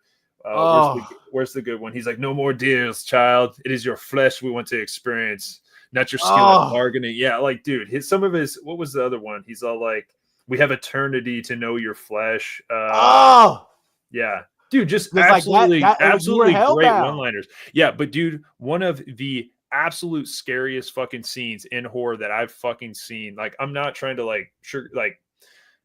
play it, overplay it or anything. But dude, the mattress scene in Hellbound when he brings that guy that's kind of crazy and he gives him the straight razor to cut himself up to put blood into the mattress to bring back Julia. I mean, what are we? She like fucking comes through the fight. I mean, it's one of the most intense scenes of horror, dude. It honestly kind of is. Yeah, it really is. Yeah. I love the practicals in Hellbound. Kirsty is awesome. Ashley Lawrence, dude. It has. I get it. Like Pinhead gets killed off by Shenard and stuff, and that sucks. It really fucking does. But I think it's an 80s gem, man. I just do. I think it's one of those late 80s, it's almost kind of like a nightmare film, to be honest. It has a lot of crazy shit going on, a lot of practical stuff.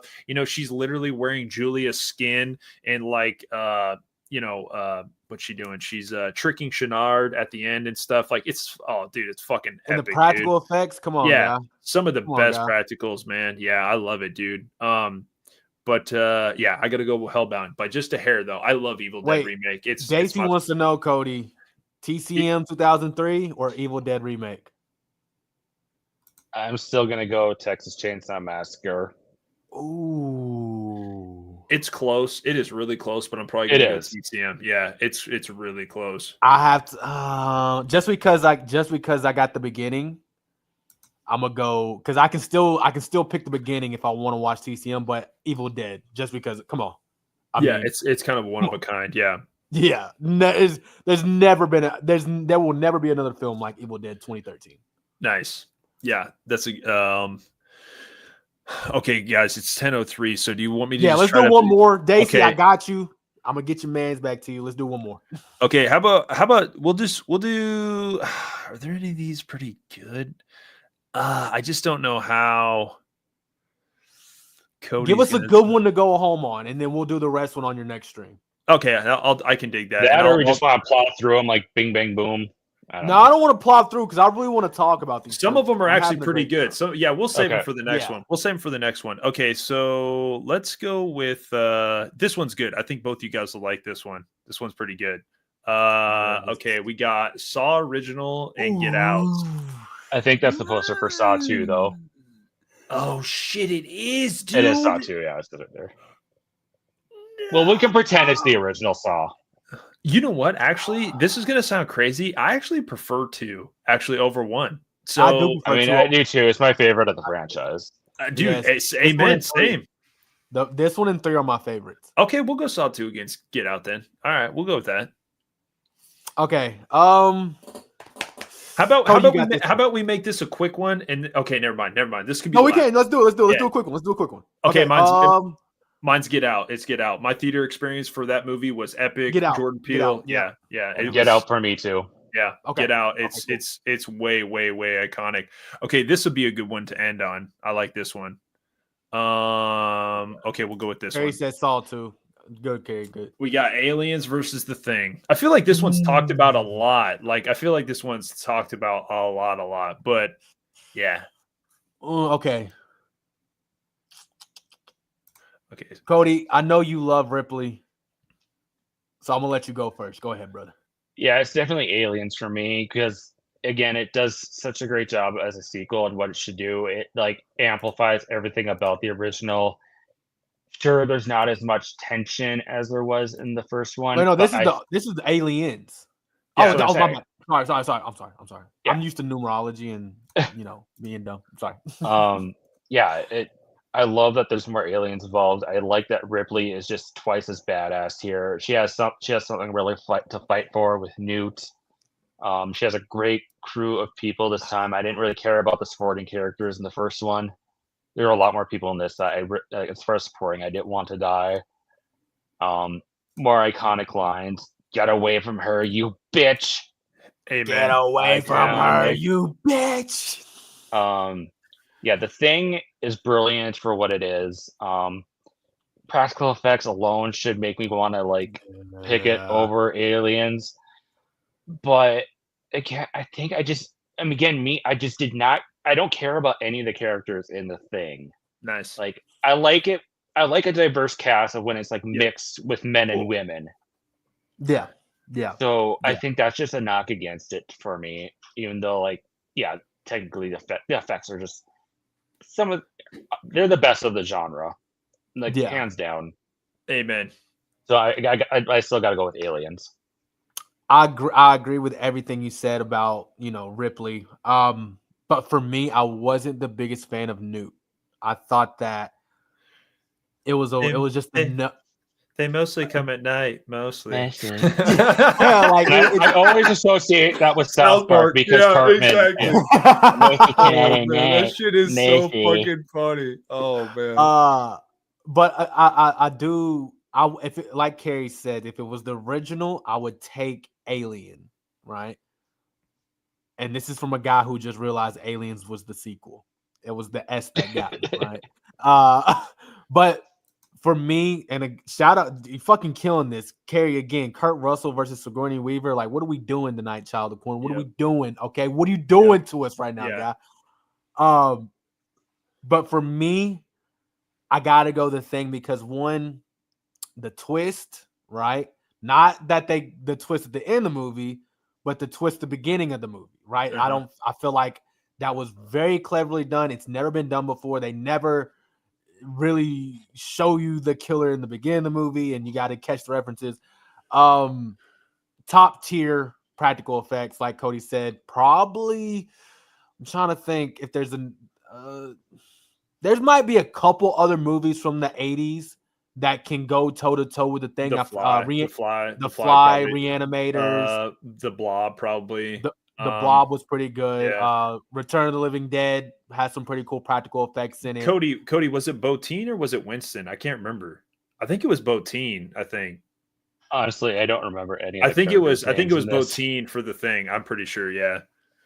Okay. Yeah. So for me, just solely based on the practical effects but I will say the Thing was very. If we're talking about pacing, the Thing has terrible pacing. Like it is like that first 45 minutes tough to get through, but once the Thing actually starts to come out, it's pretty good. But that same could be said about Aliens in a way, right? This first, and that's why this is a good battle, because if you can get through the first 30, 45 minutes, you're in for a treat. But for me, I gotta go the Thing.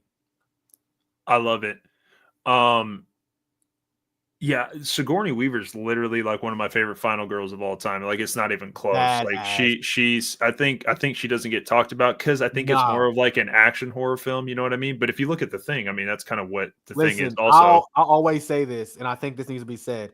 Yes, Jamie Lee Curtis wrote the blueprint for the final girl, but when it comes to being a badass final girl, it was fucking Sigourney Weaver. Because if you look at how she is in Alien and Aliens, look at Neve Campbell and her and Sidney Prescott and her whole journey. Yeah, bro, that badassery is right there. And that's the beauty of like the evolution of the final girl, because back then it's like the final girl had a criteria. She was like a virgin, she was the good girl. And it all evolved ever since that. Like even Alice, she was still a good girl, but she was in there like getting ready to strip down for the Monopoly game.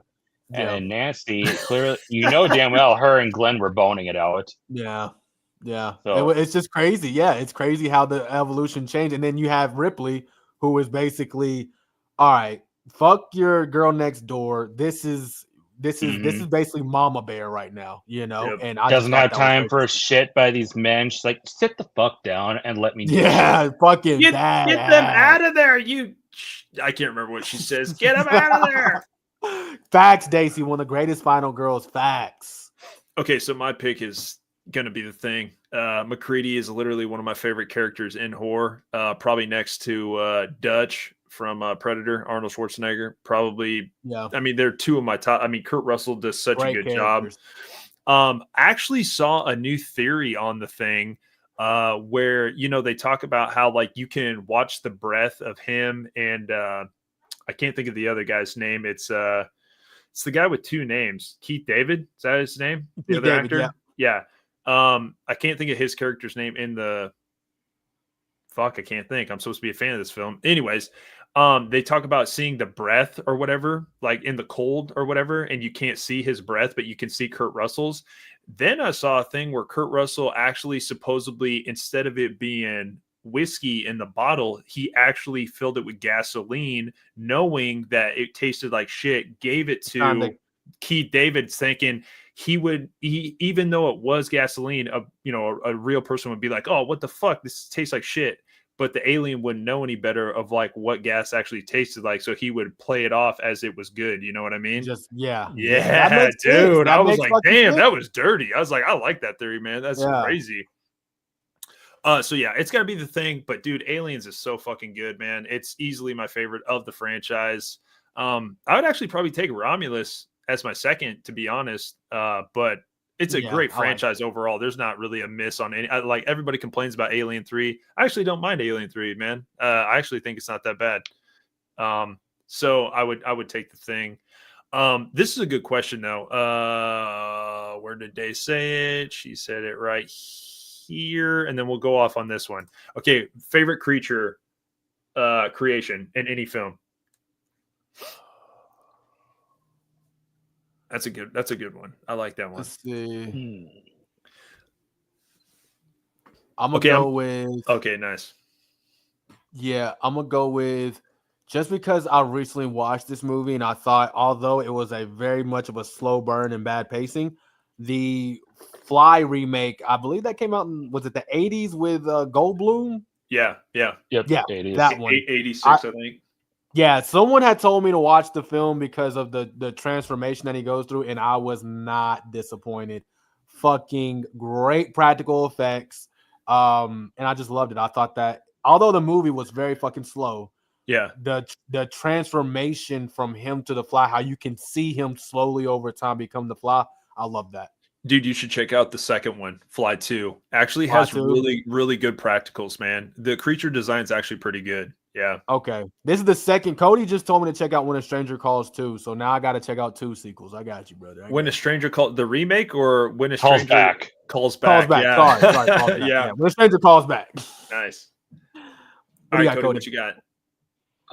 Okay, honestly, I am torn because I biasly want to pick the Xenomorph, Are but you gonna say Ginger Snaps?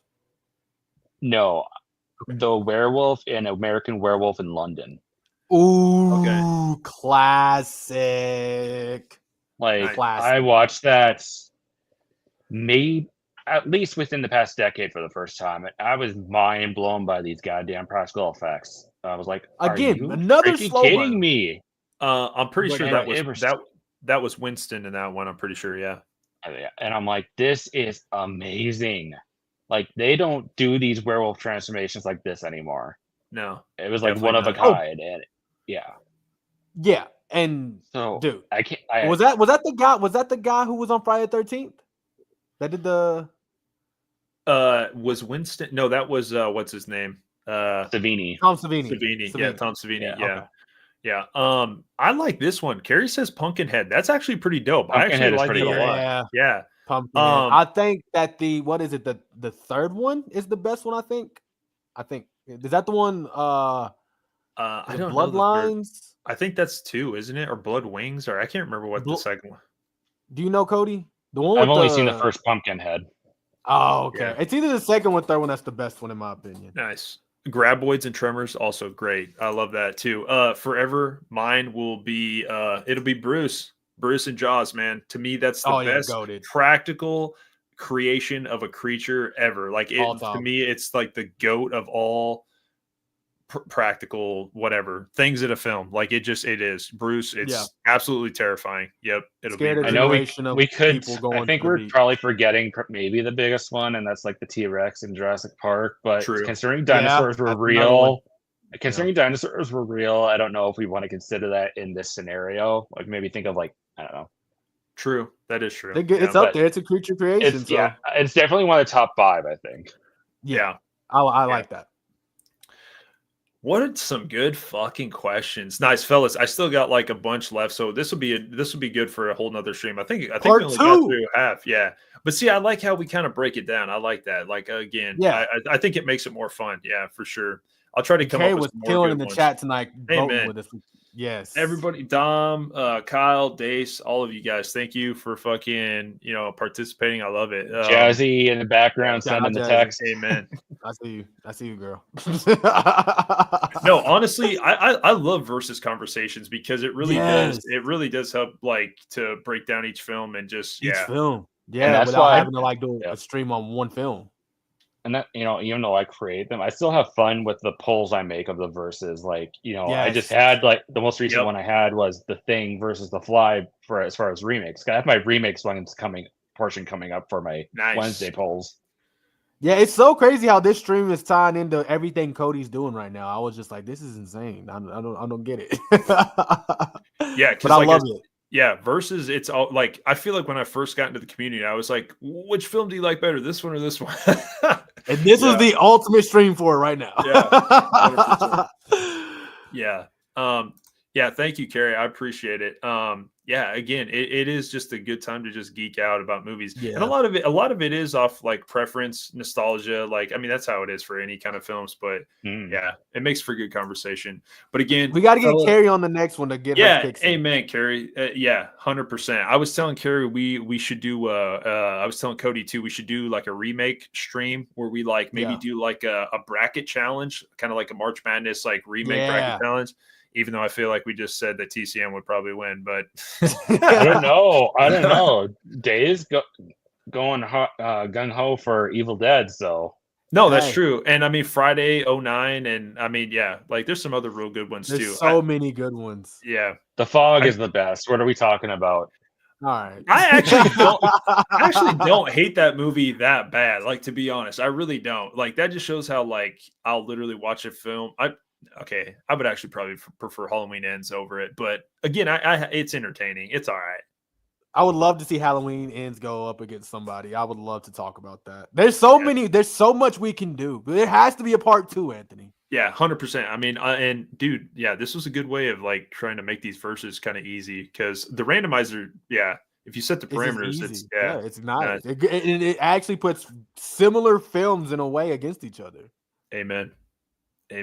Again, fellas, thanks for fucking hanging in for so long. My bad. I knew we need to do a better job. I know it's my fault. We just need to start earlier. I'm sorry. That's my fault. I was late with getting all my No, dude. I mean, I was late, but I mean, we kind of talked for about an hour. But I mean, there's a lot of good fucking movies. Yeah, a lot of good movies coming out. So yeah. Carrie, you're coming on the next one. Let me know. Yeah, we already let you know you're coming on the next one. Amen. You got to. So again, thank you guys. Thank everybody in the chat. And we'll get one squared away probably on my next week off. So nice. Sounds good, brother. And aren't you guys doing something tomorrow night? It's just recording. We're pre-record. Okay, gotcha. Nice. Yeah. Very nice. I think the weekend after, I think Britt and I had planned to do one, right? Yeah, still Final Destination? No, it's something. It was our subgenres. Subgenres, yes. Ooh, yes. Sexy, nice. Yeah, so we're gonna be doing they're gonna be doing thrillers and all the genre slashers and all that good stuff. So cool. Yeah, subgenre. That's actually a really good. That's a really good idea because there are a lot of like really cool subgenres if you break it down. Yeah. Yep. 100%. All right, Carrie. Peace out. Everybody else in the chat. See you guys later, and we'll see you guys on the next one. Nice. Bye.